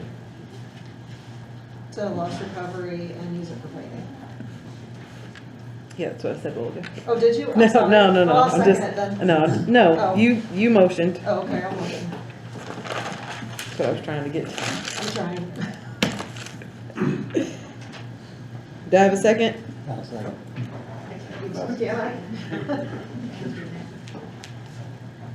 Line paving, Talk over there, 20,000. Who seconded? Did somebody second? Yeah, Ab, I tried. all right, all in favor?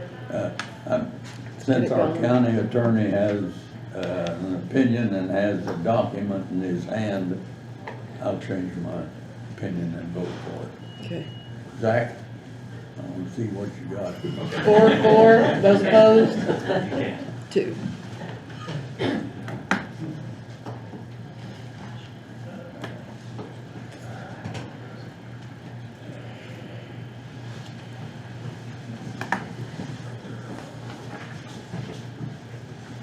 All right, 911 system and reprogramming. Again, similar type of request. The amount for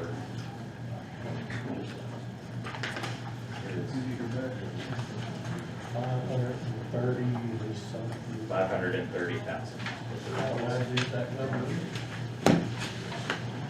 I got it.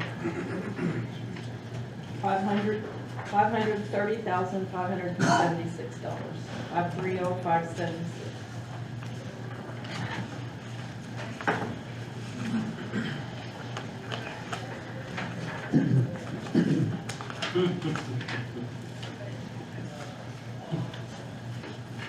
That's based on a bid that we received, that the dispatcher received. What's the 530,000 based on? All this. It's a three-site system that's going to be placed throughout the county. One in the hospital, Watertown, and Boone Road. It's One in Scottsburg and one in Lexington.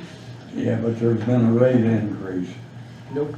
no, No, there was a possibility for that. There was, but it's been locked in. What? That price has been locked in. The April 1st increase did not affect us. So that didn't affect us. Okay. And I think if it's pushed back, it will, but as of right now, we're locked in for that 530. You only got one bid? I reached out to a couple other places. It was gonna be double that price. Did they bid? Hmm? Do you have more than one bid? The other companies I reached out to refused to submit a bid Why would that be? because it was gonna be double that price. Because they was gonna have to replace everything, consoles and the dispatch center. Why wouldn't they send a bid? They said they couldn't be competitive. I'm sorry? They said they could not submit a competitive bid, so they opted not to bid. Did you try RCS as well? Yep. So legally with this one, do we have to have 3 bids So again, since it's ARP money? Those refusals normally to that bids. would be the requirement under state law, okay? Would be if the project is more than 150,000, you do a closed bid situation. This is the type of project that based on what we've looked at, some statements from the director, the commissioners approved it under an exception to open bidding, because there's only 2 essentially entities that could possibly do it. RCS in Louisville, correct, said they would have to come in and basically replace equipment that the county's already using, which would basically double the price. So we're covered. So then there were 2 findings. I think it was substantial savings to the county, as well as an equipment, but the other one is the single source supplier. I think was, I have to go back and look at the exact minutes, but that's under state law, okay? So there's a separate requirement under these federal grants, basically that you follow any federal procurement laws. The question was asked to Baker Tilly, if you took it as loss recovery, at that point, because again, it's gonna be used in the same vein as general fund money, would you have to follow those procurement laws? The answer was no. Okay. So, again, that's, So what was the date that this system has to be replaced by? If we don't do that April 1st 5.5% increase will go into effect. I understand that, but I mean, to my understanding, to get it replaced so that it's functional, there was a date. What was the date? I'm not talking about money-wise. I'm talking about the 800 system. The 800 system is going through an upgrade phase 2, and we have basically 2 years before that takes effect. This is the low band system that the fire departments, EMS, both Scottsburg and Austin PD operate on. It's 2 different systems. So if this is, I guess I'm not making, when this system right now functioning, it will continue to function for how long? We've had it since Dan McLean came in as sheriff. So close to 10 years. You've had it 10 years? The system that we have in place now has blind spots in the county, but in a lot of places it's not reaching. The new system will cover every spot in the county, 100%. That's 95%. Well, 95%. Nobody, that's. Nobody will be able to do it. But I'm just trying to get you to understand what. It's an upgrade. Yeah, it's We're an upgrade, upgrading and why we're upgrading. We're upgrading the system so that every department can communicate It's not a matter of. majority of the time. What happened years ago when Dan went to the low band, he went to the low band digital. What happened was, at the time, we had excellent coverage throughout the county.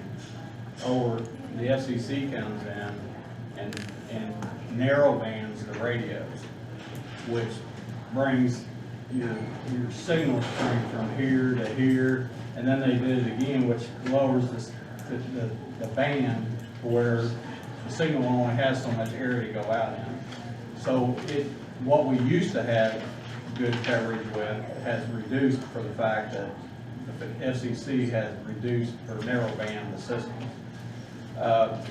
This actually is a simulcast system, which is still low band, but it actually kind of goes around all the other stuff. So, you know, where area firemen right now don't have any coverage or weak coverage, this will take care of that. So, and EMS do, and police and fire as well. So, Currently, our equipment is placed on water towers. This new So will system- our local police and sheriffs be able to, will this enhance their system? No, we will not be using the low band system, we're on the 800 system. because they choose to go to a different system. You have the capability, you have. If you're on low band, if they're on low band, like, and I'll go back, because before I was a commissioner, Dan McLean came to the board of commissioners, which were 3 Democrats, and I'm not playing politics there, but 3 Democrats and 5 Democrat councilmen voted to go to that system. So we didn't go away from the 800 system. 800 system is still out there. Everybody carries 800, but it's not the primary radio system that Scott County had. So, new sheriff, he decides he wants to go to the 800s. Primarily that's on his department, but as a county, we bought the system to enhance our low band capabilities. I have a question. Your director of emergency management, right? Can you make the call to say this is what the county's using? I'm just asking. No, we can't. He cannot. Okay, thank you. That was my question. May I say something, Mr. President? Go ahead. May I say? I want to say this, I'm not here for the low band system. That has nothing to do with me, period. We're not on the low band system, okay? We're on the 800 system. What they're talking about will not affect the sheriff's office. We're not going to that, okay? We're on the 800 system. Now, I don't speak for the fire departments. I'm glad to see Mr. Richie's here. He's a fireman. He can talk to you about the fire stuff. The only thing I can talk to you about is the Scott County Sheriff's Department, period. The Scott County Sheriff's Department is on the 800 radio system. We must be on the radio system we're on because we have to communicate with others outside of Scott County. We cannot be on an island. We have to know what's going on around us. What they decide, what Austin decides, what Scottsburg decides, what the fire department decides, that's them. It has nothing to do with me, period, the Scott County Sheriff's But Office, you're period. on, you're on an 800 radio now, correct? Exactly. And you can communicate with the 800 system correct now, correct? Absolutely, that's what I'm trying to say, Then- that's what I want to try to make sure, but the But 800 there's no- system, yes, there is. Let me finish, please, and you can also after that, Okay. okay? So, and I'm not gonna cut you off, okay? So, the 800 system, just like he said, is going through upgrades. It's called TDMA technology, okay? The TDMA technology says that you'll never get a busy signal because it'll automatically roll over on the 800 system. That's what is changing in 2 years. However, the 800 system also has what, the reason why we have to be on this, because we have to talk to everyone, and then they have technology that says that if you're out somewhere in an 800 radio system, okay, and you key your radio up, and it doesn't hit an 800 tower, it automatically goes to a cell tower. It kicks people who are talking on their cell phones off and allows the police to go on to that. If it cannot find a cell tower, it will locate a Wi-Fi signal and go on a Wi-Fi signal. So technically, that is close as you can come to 100%. That's why we're going to that. I have nothing to do with the fire departments. I don't want to be drug into something saying that I'm keeping the fire departments from getting something, because I have nothing to do with them. I'm speaking for the sheriff's office only. That's when I say that. Now, you. Mr. Gooden, I was just going to say that we're not here to discuss the sheriff's department 800 radios. I was just asking the question if you still worked on, if you could still communicate. That's all that I was going to say. So there's no more discussion as far as the 800. No, there's not, because we are discussing the 911 updates. Mr. President, now, say something. One more and then we're done. I was told by RCS of Louisville, Kentucky, that whenever they switch over to the system, this low band system, that the low band radios that we have in our vehicles will not work. We went out and spent money so that we would have a dual band system in our vehicles, so we could speak to both, we did. I went out and purchased those radios, okay? And we got a grant from the Community Foundation to be able to do that, where we could communicate, cross-band communicate, okay? That's how we do it.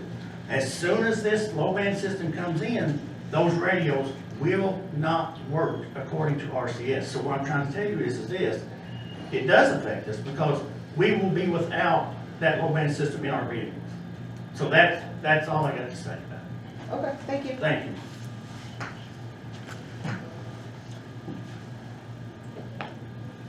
So our radios are really outdated, and we're talking about upgrading an outdated system, is that We're right? not purchasing any radios. Are you gonna have to update the dispatch center again in 3 years? And you are required, I'm sorry? As far as the 800 system goes, yes, we have to replace our 800 equipment at dispatch. And you're required to do 800s by the state. And that's gonna be $21,000. I've already got the quote. In 2 years. I mean, that's the deadline. Yeah, within 2 years, we're gonna have to buy it. So all we are talking about here is updating. This is just for a system, it's no radios being purchased whatsoever. And it's going to benefit the citizens and help our first responders. It's gonna benefit every department, I including the just don't sheriff's see us department, who having wants to program two their systems. And I have not heard from, you know, the township fire departments it's the township trustees' responsibility to provide fire protection for the townships. I haven't heard anything from the township. I'm glad to see you guys here this morning. I'm sorry you had to sit here through all of this, but now you got an education. I've not, maybe some of you folks have, heard from township fire departments and or township trustees on what they'd like to see in the area of communications. I just can't see Scott County having two systems of radios. And it seems like the 800 is the way to go. Chief, at your, I don't want to put you on the spot or anything, but at your Vail Lumber Company fire, you had departments from outside the county come in to help you out. We did, yes. Could you communicate with them? we had to be given their radios. They loaned you some radios so you could talk to That's them. correct. They were 800 radios, is that right? They were. Okay. So I just like more information. I'd like to move it. There's not an emergency. It's not something we have to act on right away. I'd just like to move it down the road. Can we, Wait a minute. I'm sorry, I did not mean to do that, I'm sorry. I'd just like to see it move down the road until we can get input from, provided to me, input from all the fire departments, all the communication agencies in the county. So I would like to see it move down the road to get more info for me. I agree. I think we need to have the local township fire departments brought in. We need to have more information, get some input from them, and I suggest we table this until we can get more information. Zach, I got a question, or I got a comment actually. Raymond, to your comment about you having spoken with county fire departments, as a commissioner and as a 40-year fireman in Scott County, I got a few more. I know you have, you're older than I am, a couple of years old. But I have talked to those firemen. They can't afford the 800 system. And they've asked me to not go that way because they can't afford to buy those radios. And they can't afford to, even if the county bought them the first time, if they lost, damaged, or whatever one of those radios, they would have to, at the bare minimum, the Kenwood's at about a $1,500 radio. The low band radio is a $700 radio, so that, they can't afford to replace it if we were, I guess, found the money enough to purchase it in the first place. I guess, so they're not in agreement to go to the 800s. They want a radio system that works. They have all been to Brown County to see the demonstration of that new system. So there has been people that have been talked to. Those people have been, I guess, educated a little bit. But I guess my question to this board is that I'm hearing people wanting to get more information. That's me, Well, absolutely. let me clarify something. And I said I wasn't going to do this, but I'm going to, I guess. But the Board of Commissioners passes policies and passes things to bring to the Board of the Council to appropriate the money. I don't know where you guys need to go out and start educating yourself about what you really want to appropriate or not. So I guess I'm trying to understand. Diane's wanting to table it so she can get more information, but it's either vote for it or don't vote for it. I mean, because it's an appropriation. We've already voted to go to that system. It's whether you're going to appropriate the money for that program or not is where we're at. So if you appropriate it, fine. If you don't, then I guess we're going to be in bad shape. You being a long-time fire chief, Scottsburg Fire Department, you know what radio communication is. And I think you also know that there's areas in this county that you cannot get on a two-way radio and talk to anybody. I do. And this will take care of that problem. But there's another way to take care of it too. And How's Mike, that? Tell me the other way. Tell me the other way. I don't want to get into it. I came to the meeting to get into it, I guess. You said we should vote either yes or no. No, what I'm saying is it's not your job to create a policy to vote on. Mike. We have a fire department chief here that would like to give his opinion on it. Just a minute, Mike and I got this. That's fine. Mike says it's up, the commissioners have decided to do this. That's correct. So it's up to the council to either say yes or no. To appropriate the money or not. It's not to create, not to change the policy. If I'm going to spend $500,000, I'm going to know a little more about what it's about, and I'm going to ask the questions. So I'm ready to vote if you want me to vote. But yes, let's hear from the fire department. Well, with that conversation, it's kind of, I don't know what direction to go. And mainly because of this, I'm the elephant in the room. I'm for neither side. I'm for both, but I'm for neither. And then what I will tell the council is the system we currently have is broke, period. It's unsafe for firefighters, it's unsafe for police officers, it's unsafe for citizens. It has to be repaired. I'm going to speak on behalf of the Scott County firefighters, the Scott County Fire Chiefs. I am currently the president of the association. And I will tell you this, the county fire departments want a system that works. Isn't interoperability important? Yes, it is.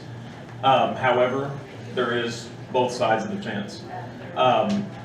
The system that Jeff is speaking on, did I see it tested? Yes. Is it an amazing system? Yes. Do I have a little bit of reservation? Yes. Why? Because just like everybody else spoke, when Dan did this 10 years ago, it was supposed to fix everything. It was supposed to fix all of our problems. It was going to be terrific, and it wasn't. It's not what we thought it was going to be. You know, is this going to be the same thing? I mean, do we know it's going to fix every problem we have? But then you flip to the 800 side, and I've been educated a lot on that since, and you also have that financial portion of it.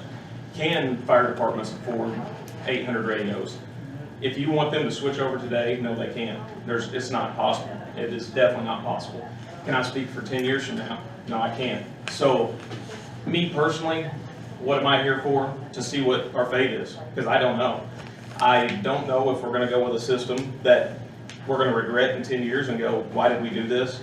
I don't know if we're going to pass up a system that we may love, but financially it's more. I don't know. I can't answer on either side of the fence. So with this conversation they just had,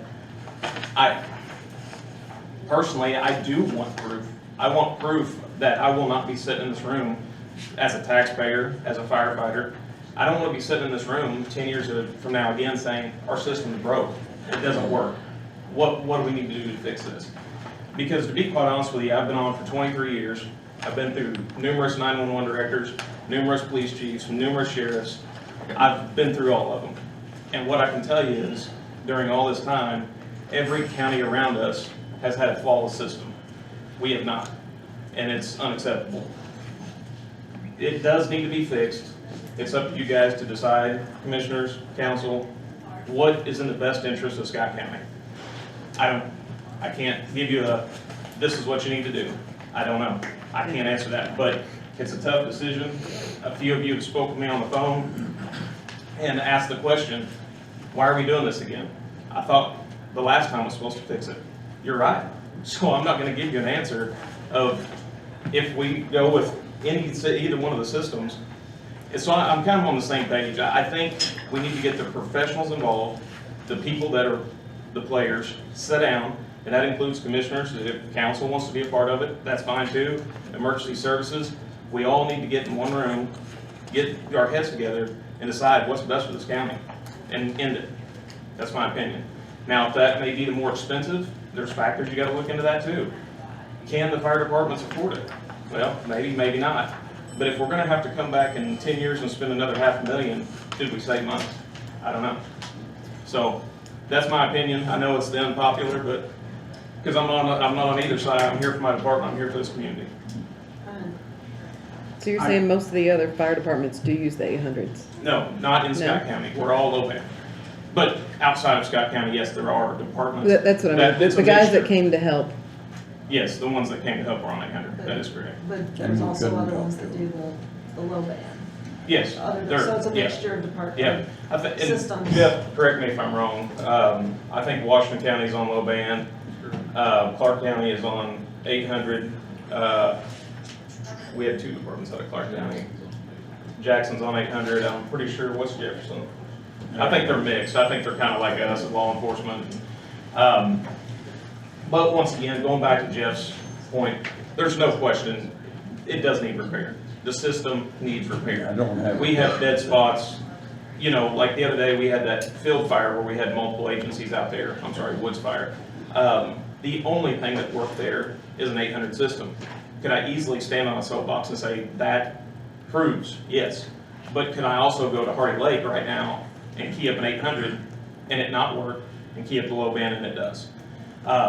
So you've got an argument on both sides. There's a lot of stuff that plays into the whole package. And I don't know, I mean, once again, I'm just speaking on behalf of the fire service and me as a taxpayer.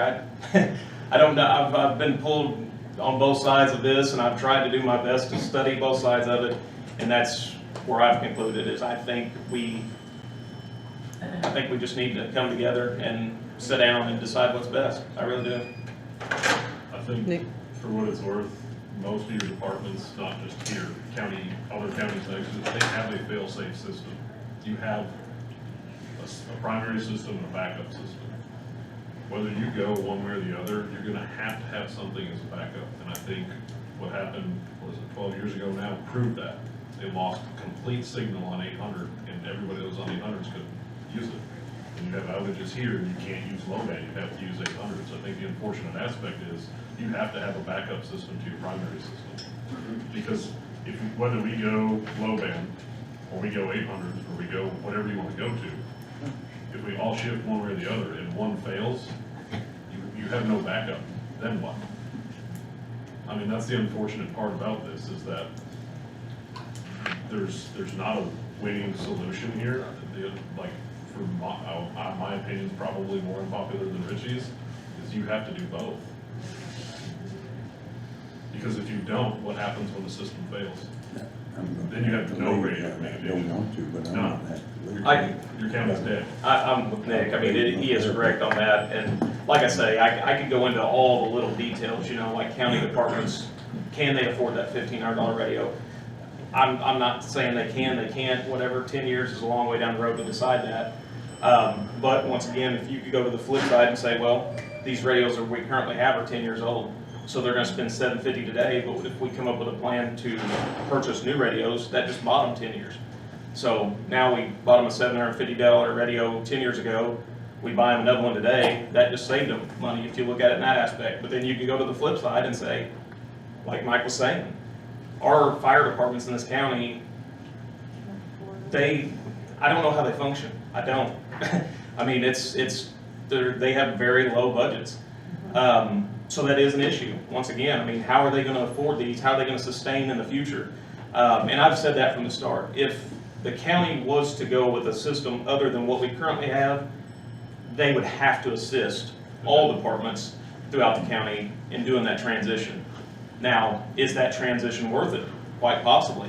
Because could we be in a situation 10 years from now where we're going, well, this system didn't work either, you know, maybe we should have went with the other. Now we're chasing our tail. So that's why I think I don't know, that's an unpopular opinion, but I think we need to definitely research all avenues, all aspects. And once again, I know Jeff's done a lot of research. And I want to clarify that too. No one in this whole thing, I know this festered up into something crazy, but no one was doing anything wrong.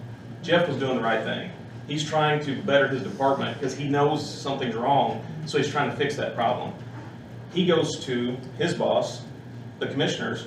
The commissioners are trying to do what the right thing is. They're trying to do what's best for the community. They're trying to better emergency services. Sheriff, same aspect. He's trying to do what's best for his department. So nobody's doing anything wrong. Everybody's doing the right thing. It just, everybody come to the intersection all at the same time. Nobody hit their brakes. And now, here we are. The department needs are different. That's when everybody needs to feel safe. So because the thing is, I mean, so we gotta go. You know, if we transport to Indy or we transport to Louisville, we've got to get out, or we attempt to get out. I mean, it's no different. But do I need to do that here? No, because I get out on a walkie-talkie in the county, but we don't train. I mean, every department's needs are different. Fire's different from police, is different from EMS. And that's the unfortunate aspect of all of this. Jeff, is there any kind of like security net if this doesn't fix our issues that? I've been doing this for 22 years. The system that I propose is by far the best I've seen in 22 years. I don't have anything against the 800 system. I use it. But the problem is, we don't have a tower in our county, where every county around us has at least one, maybe two towers. So you gotta look at the cost of putting a tower up, and I've done the studies. I've had Motorola come in. In order to give us anywhere near 95% coverage in this county, you're talking at least 2 towers. Okay? And a year ago, that price was $749,000 for one. To run off low band or the 800s? Just to put a tower up, put one tower up? That's just the equipment. Oh. That's putting it on an existing cell site. Let me ask just a dollar and cents question. When did the low band system quit working? Like Mike said, they went and narrow band it, and that takes away some of your, When was that? the narrow banding. They do that a couple times. They've done it 4 times since Dan's thing. I mean, So you've every got like time a they do radio that- line between 140 and 155. Then they'll shrink that down to 140 to 150, and then 140 to 148, and then 140. I mean, it's So that's what made, quote. it doesn't have the same strength because it's going from this wavelength to this wavelength. So are we at risk for that happening with this one eventually? They're gonna continue to narrow it. Okay, so then my next question, I got one more question. My other question is, does it cost $530,000 to fix that? I mean, do you have to throw everything away you got and put all new in, or can you just? This is just Can you 3 spend sites. $50,000 on it to fix it? That 530 is put 3 It's adding to what it sites. has. Okay? Well, I understand, but We don't have to replace any radio equipment whatsoever. Every radio that Scottsburg Fire has can be reprogrammed, and it's gonna work on this system. Okay? If we wanted to go to the 800 system, we're gonna have to put up sites, and we're gonna have to buy radios for everybody. You're talking, Richie, what's your roster, 30 people? yeah, so it'll take $530,000 to widen the band. Yeah. To make it work better. To give it more sites for the little band to hit. Give it more sites for the little band to hit. Correct. So if they Right narrow, now, you've got if they narrow it again, we'll have to do the same thing. There's other counties doing this. I mean, Brown County's doing it, Lawrence County's doing it, Harrison County's doing it. So, I mean, we're not the only one buying the system, so. Also, every county has a backup system. I use the 800 system, my backup system is this low band system that they're doing now. Well, that's what I think. You see what I'm saying? So, and Go then when away you and talk look to for Brown low band County, they're back. talking about Brown County. I spoke to the Brown County Sheriff, and I said, I heard you guys are switching over to the low band system. He said, absolutely not. He said, we're using it as a backup system. And he laughed, he said, well, hell, you know we can't go off the 800 system. That's what everybody's on. So they're getting it, but it's a backup system to their 800 system. And I don't know, you know what I'm saying? Like I said, I can't speak for the fire departments, I cannot speak for them, and I won't. And EMS, I can't speak, I Hold can on only just a speak second. as a police officer. Okay, so we just need a yay or nay today. That's enough discussion. Are we, just to make it, can we just make it the money? Well, we're gonna have to know by the 30th, so they know how much more they're gonna have to spend out of this 2.3. Well, that's a different issue of just taking things as allocating it either all as loss recovery, however much you all decide. This is a separate question today of this amount, and I think to speak to Mike's statement earlier, and Raymond's, I think the point that Mike is trying to make is that the executive of the county has approved a particular plan at this point. It's, again, you all decide whether to appropriate that money or not. But you don't have the authority unilaterally to determine that it's a good idea for the county to use 800s, for instance, okay? That's a question for a different government body. I don't Well, want I'll have to respond to that. I completely and 100% reject that idea. Okay, well, you can reject it. Anybody that, we have total control of the money. I agree. And I just said that. if we can't get enough information to make an informed decision on paying the money for something that somebody wants, We can't, that's on us. Eric, we can't Eric, change, we can't change. Eric, I 100% agree with you. I want to make that clear. Whether you decide yes or no on a particular policy is 100% your decision. what policy gets approved. So which one we agree, which service, right, that we choose to contract with is a different government body. I understand. You can't choose to change it. Yep. So, and all I'm trying to make clear is, we're asking for a yes or no. But then, All right, 911 system and reprogramming. To be able to say, all I can say is yes or no. I can ask any question I want to ask. That's correct. And I can get all the information I want to get. That's And I correct. think that's my responsibility. But what I'm saying is, you can't, like, for instance, pass a vote to say, we want to go to 800s. Of course not. We weren't saying that. We can have input That's on all I'm anything saying. we want to have Mike input was on. saying, all I'm saying is that's all Mike was saying. We can have input on any issue. That's I what he's agree with saying, that. Eric. That's what he's saying. We are in agreement He's here. saying I think that we can have all the input we want. If we That's want to the question. appropriate, so we're. No, that's not what he's saying. That's not what I'm saying. You can ask any If we question don't you want to want. appropriate it, That's then not what they I'm have to saying. redo something and bring it back to us. Yes. That's not what I'm saying. Okay, so 911 system and programming. Who all is in favor of the 530, 576, this idea, this project? I'm sorry, I lost you. Do I have a motion to pass this system reprogramming? I mean, like you said, it's either yes or no today, and then it goes back to the commissioners, and they can I think either, it's gonna better our county, so I make a motion to approve it. So we can't even, according to what we're being. it's either yes or no No, today, I it's yes or understand, no. but we don't even have the option to negotiate on the amount of money.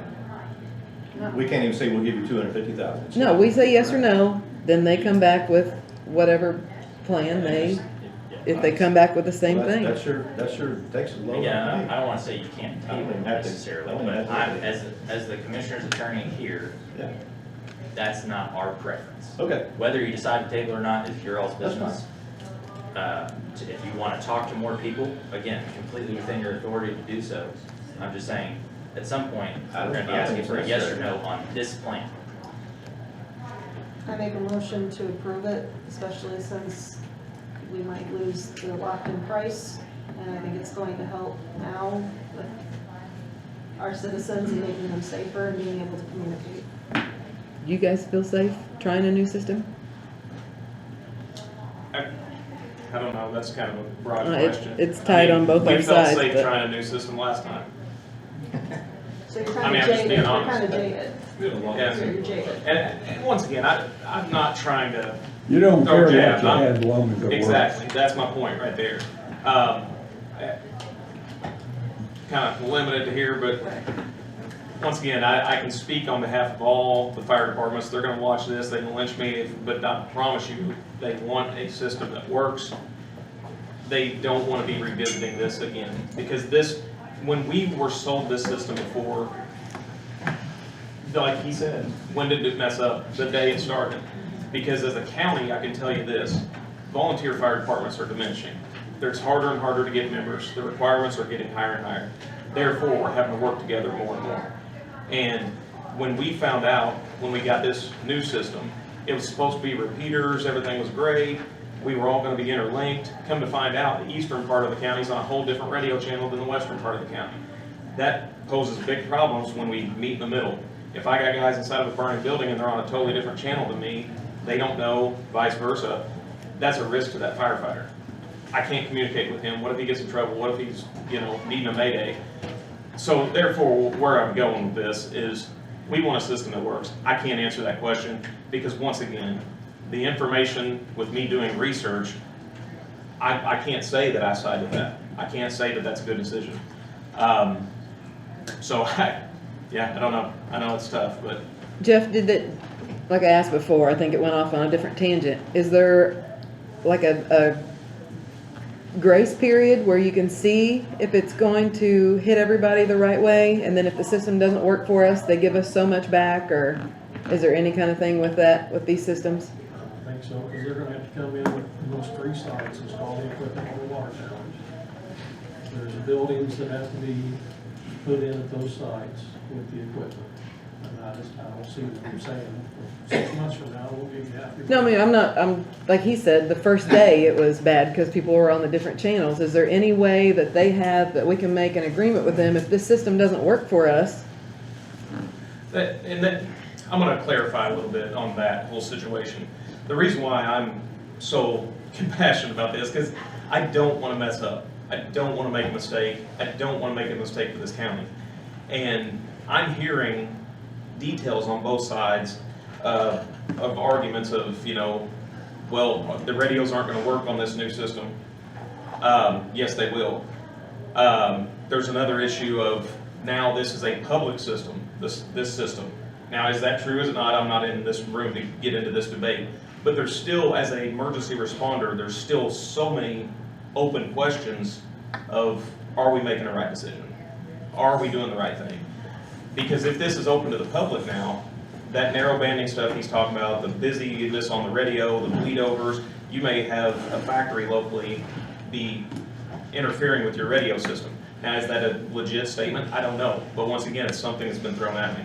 And then once again, on the flip side of that, the big key with the 800 system is always the financial key. That's the big stopper there. I don't think anybody in this room would argue the fact that the 800 system is a much more advanced, better system. However, financially, is it going to be the right thing? You'd have to front load the entire county with Pretty much. Now, would those numbers work out in the end? I don't know, but that's why I wanted to clarify on that. There's just so many unanswered questions for me that I hear one group say this, the other group say this, and I'm trying to decipher down the middle which, because I can honestly say the tower that he's talking about, the state told me there is a tower that is ready to go to Sky County. Now, is there a cost to that? Yes, there is, for supply, but they're donating the tower itself. That's not true. That's what the state's telling me. You spoke to them as well as I did. I spoke to them, Jim. What they're going to donate is a $250,000 repeater or brains. They said that it would cost us $300,000 in wiring and hooking it up and building. But the end result was they never told us what tower, or if they were getting the tower, or they were setting up the tower, or whatever, with whoever owns either the water tower, the cell tower, or whatever. But Tyler Clemens told me that it was, they were donating $250,000 worth of equipment, but that was, as Jeff said, Motorola had a quote for us for $700,000 for one tower, or that was the one system, but it didn't include the tower. But so $250,000 and $300 right off the bat for us. I mean, that's yeah, they're donating $250,000. That's it. And I will say, the maintenance agreement and everything else, but they would maintenance, but that's it. Not to take from you, No, but you're right. there is no 100% guarantee. I think the way you're talking, you're gonna be apprehensive no matter what system is put in place because of. Well, that's what I'm trying to get at. It's, once again, I do not want to speak against Jeff's plan. I don't want to speak against what the commissioners have already done. I don't want to speak against what the sheriff's doing, none of that. But what I do want to say is, I think there's a lot of cloudiness. I vote no. And I'm with you guys, I understand. Hold on, we'll do it right now. All right, we're gonna get Raymond in here real quick. Sorry, go ahead. The 911 system programming. I have a motion from Lindy. Do I have a second? I'll second to get it voted on. I'm just laughing. I got an occupational therapy appointment at 11:30. You better run. All right, all in favor? One. All opposed? 1, 2, 3, 4, 5. May I be excused now? Yeah, you're good. I'm sorry, folks. I'm late on this appointment now. You're okay. Do what? Oh, yeah, do I have a motion to table this? A motion to table it. I'm sorry, folks. Lindy, motion. Raymond, do you vote to table it? Are you a yay? Yes. Who seconded it? Table, Eric yes. seconded the motion. And No, I didn't second anything, what are we I thought talking we To motion, or to table it. about? No, I didn't vote to table it, I voted no. I thought we voted not to do it. I thought you were gonna get We more voted no. information. I table. I don't understand that. I thought you were gonna. We're gonna get more information. We're tabling it to revisit it, but we voted on it. They needed a yes or no today. If you table it, you can consider it at a next meeting, Am I done to go, Rachel? if you get more information. I'm sorry, folks. I mean, you Okay, said. run that by me again. We gave them their no to appropriate the money today for No that. today. But if we table this issue, then we can bring it back. Is that Cause if we Okay, do well, I'm gonna the, vote no on the table too. cause I said, if we do the 5:30 now, and we work on getting I mean, you 800 can radios revisit for all the any- fire department. You can revisit any agenda item, whether you voted on it before and voted it down. I'm just thinking about the re-advertisement. Oh, for re-advertisement purposes, if you wanted to do that, yes, if you wanted to request, basically, record the vote as that failed today, make a motion to re-advertise and request, as you want, more people to come in and I don't want that, I'm done with it, I'm voting no. Okay, then, well, and I'm just saying as the Bring it board back. as a whole. Yes. Okay, so if we get another proposal, then we'll re-advertise and bring it back to. That can be done. Okay. I hate to shut it all down, but I hate to spend if we do the 530,000 now, and then we work on getting all the fire departments and 800, everybody has to have an 800 though, if we get rid of this. That is correct. So it's $1,500 a pop. And I We're can not say, getting rid of anything. and I can say. We're just not spending $530,000 to That's what I update mean, what we they'll already still have. have the low band, but they're gonna have dead spots. But if we work on getting fundraise money to get the 800 radios, then we'll have low band as a backup, and then everybody will be on the same system then, right? Well, I want to be Is that- clear, the 800, the responsibility of the fire departments is the chip. I think Raymond brought up, that's a township issue. And I So, can Yeah, attest. them getting the ability to have those, I mean, again, whether the commissioner decided to donate some radios at a later date, if you all decided to have money, request money or appropriate money to purchase radios and then gift them if they needed them, that's a whole different issue for a different day. But at this point, you haven't taken any action on anything, and as Eric said, Our job is not to suggest or make plans. We just voted no on it. And then they're gonna come back and we'll revisit it whenever it comes back. Yes. Well, I'm not gonna vote for it to come back, is what I'm saying.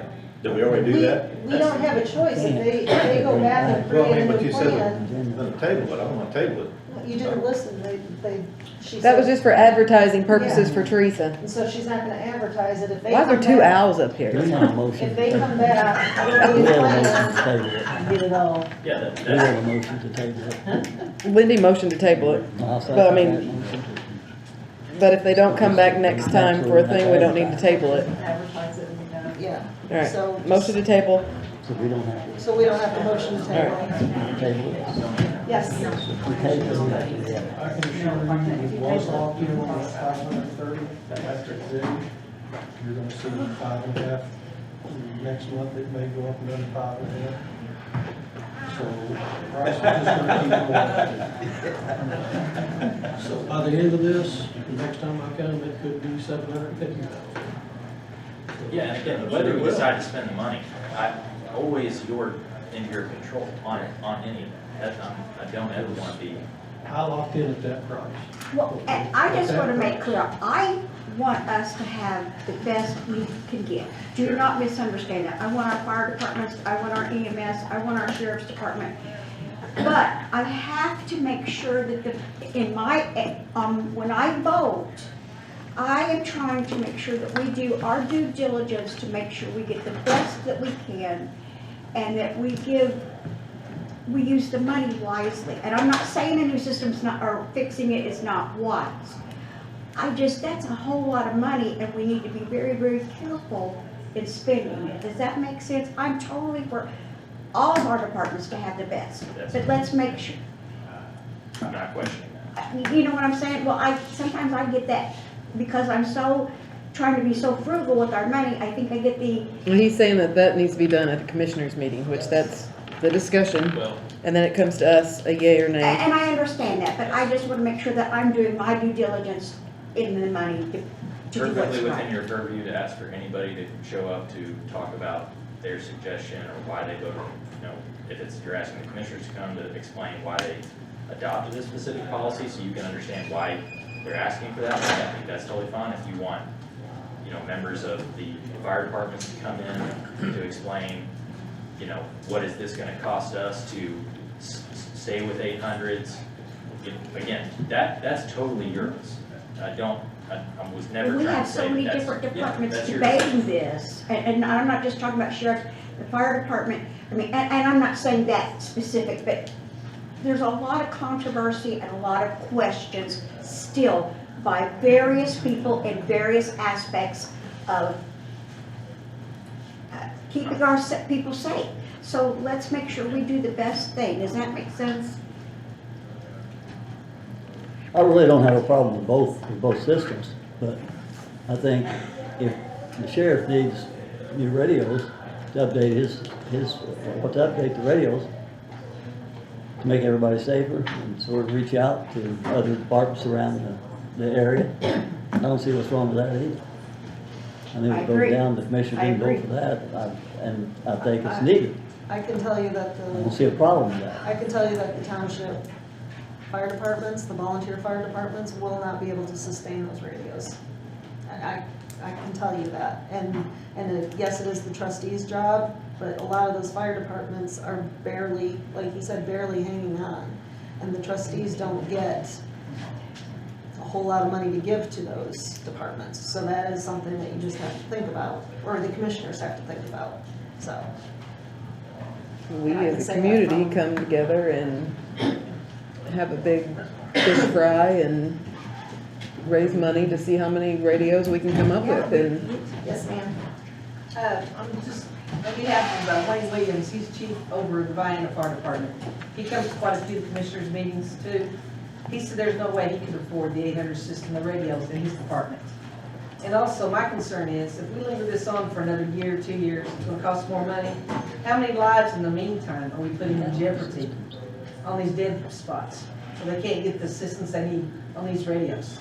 To me, I don't know if you can call emergency meeting on this, but you need to react on that quick if it's concerning the county, fire department, EMS.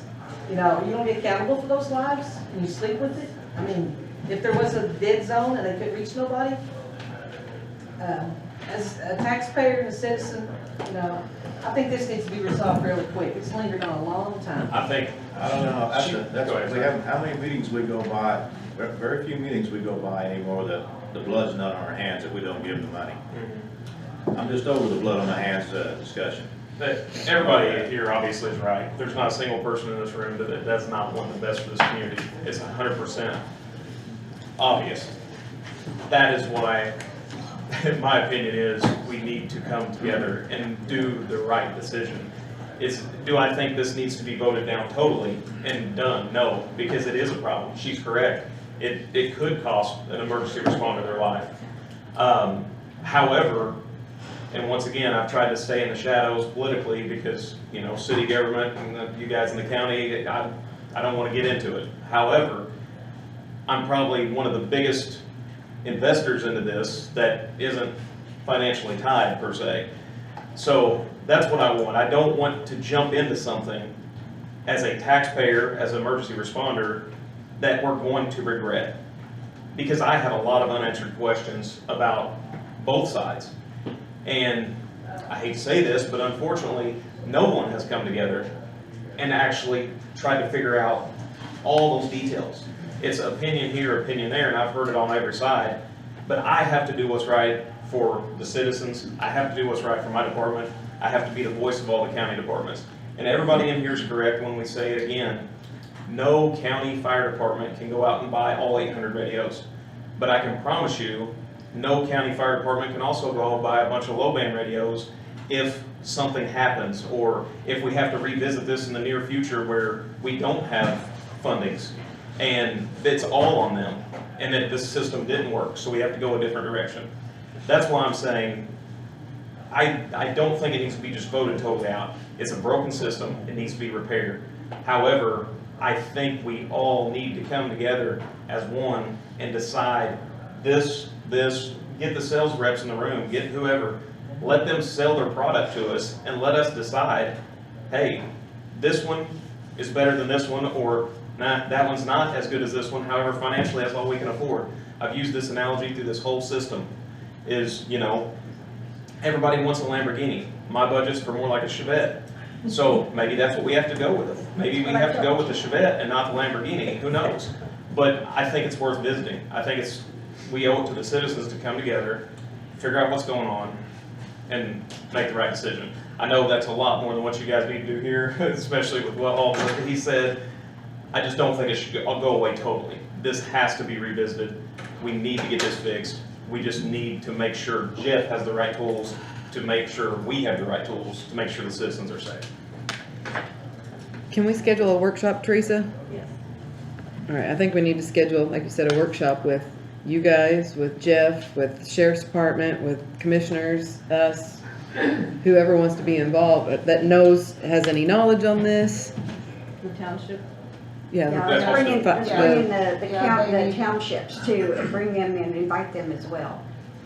And once again, I think everybody is going to come in with an open mind of which one is the best. You know, which one is the most financially possible. And I think if we all come together, we can do the right thing. Yes, sir. I would ask that you schedule that as soon as possible, because So we won't lose it.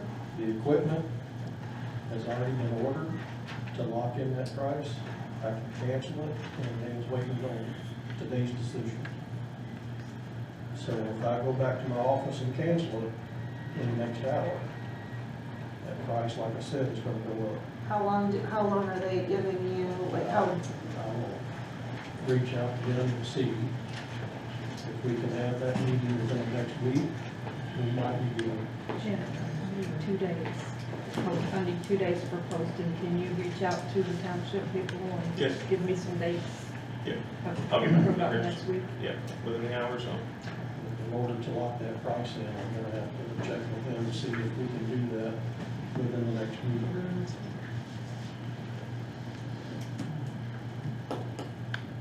I'm for that. Like you said, we gotta make the right decisions. But I won't. I mean, but it's not ours, but we have our entitlement to talk to the commissioners and guide in that right pathway. So I definitely think fire and safety should definitely be in there. So anybody that has any on your all's team, one way or another, or safety, or Jeff, can you get a hold of them to give us some kind of presentation? Either way. Or if they would give us any kind of like 30-day warranty. Yeah, I don't know how that works. I know. I'm just. You don't know if you don't ask. Just thinking. All right, consideration of minutes. Did everybody read the minutes? They look clear as mud? Yep. All right, do I have a motion to? No motion. Lindy, pass them. Diane, second. All in favor? Oh, 1, 2, 3, 5-0 now. 5. All right, do I have a motion to adjourn? Thank you, everybody, for coming. Eric, second by Lindy. All in favor? 5-0.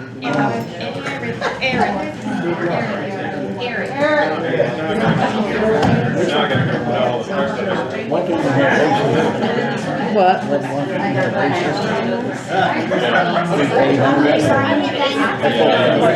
Well, we'll still have them.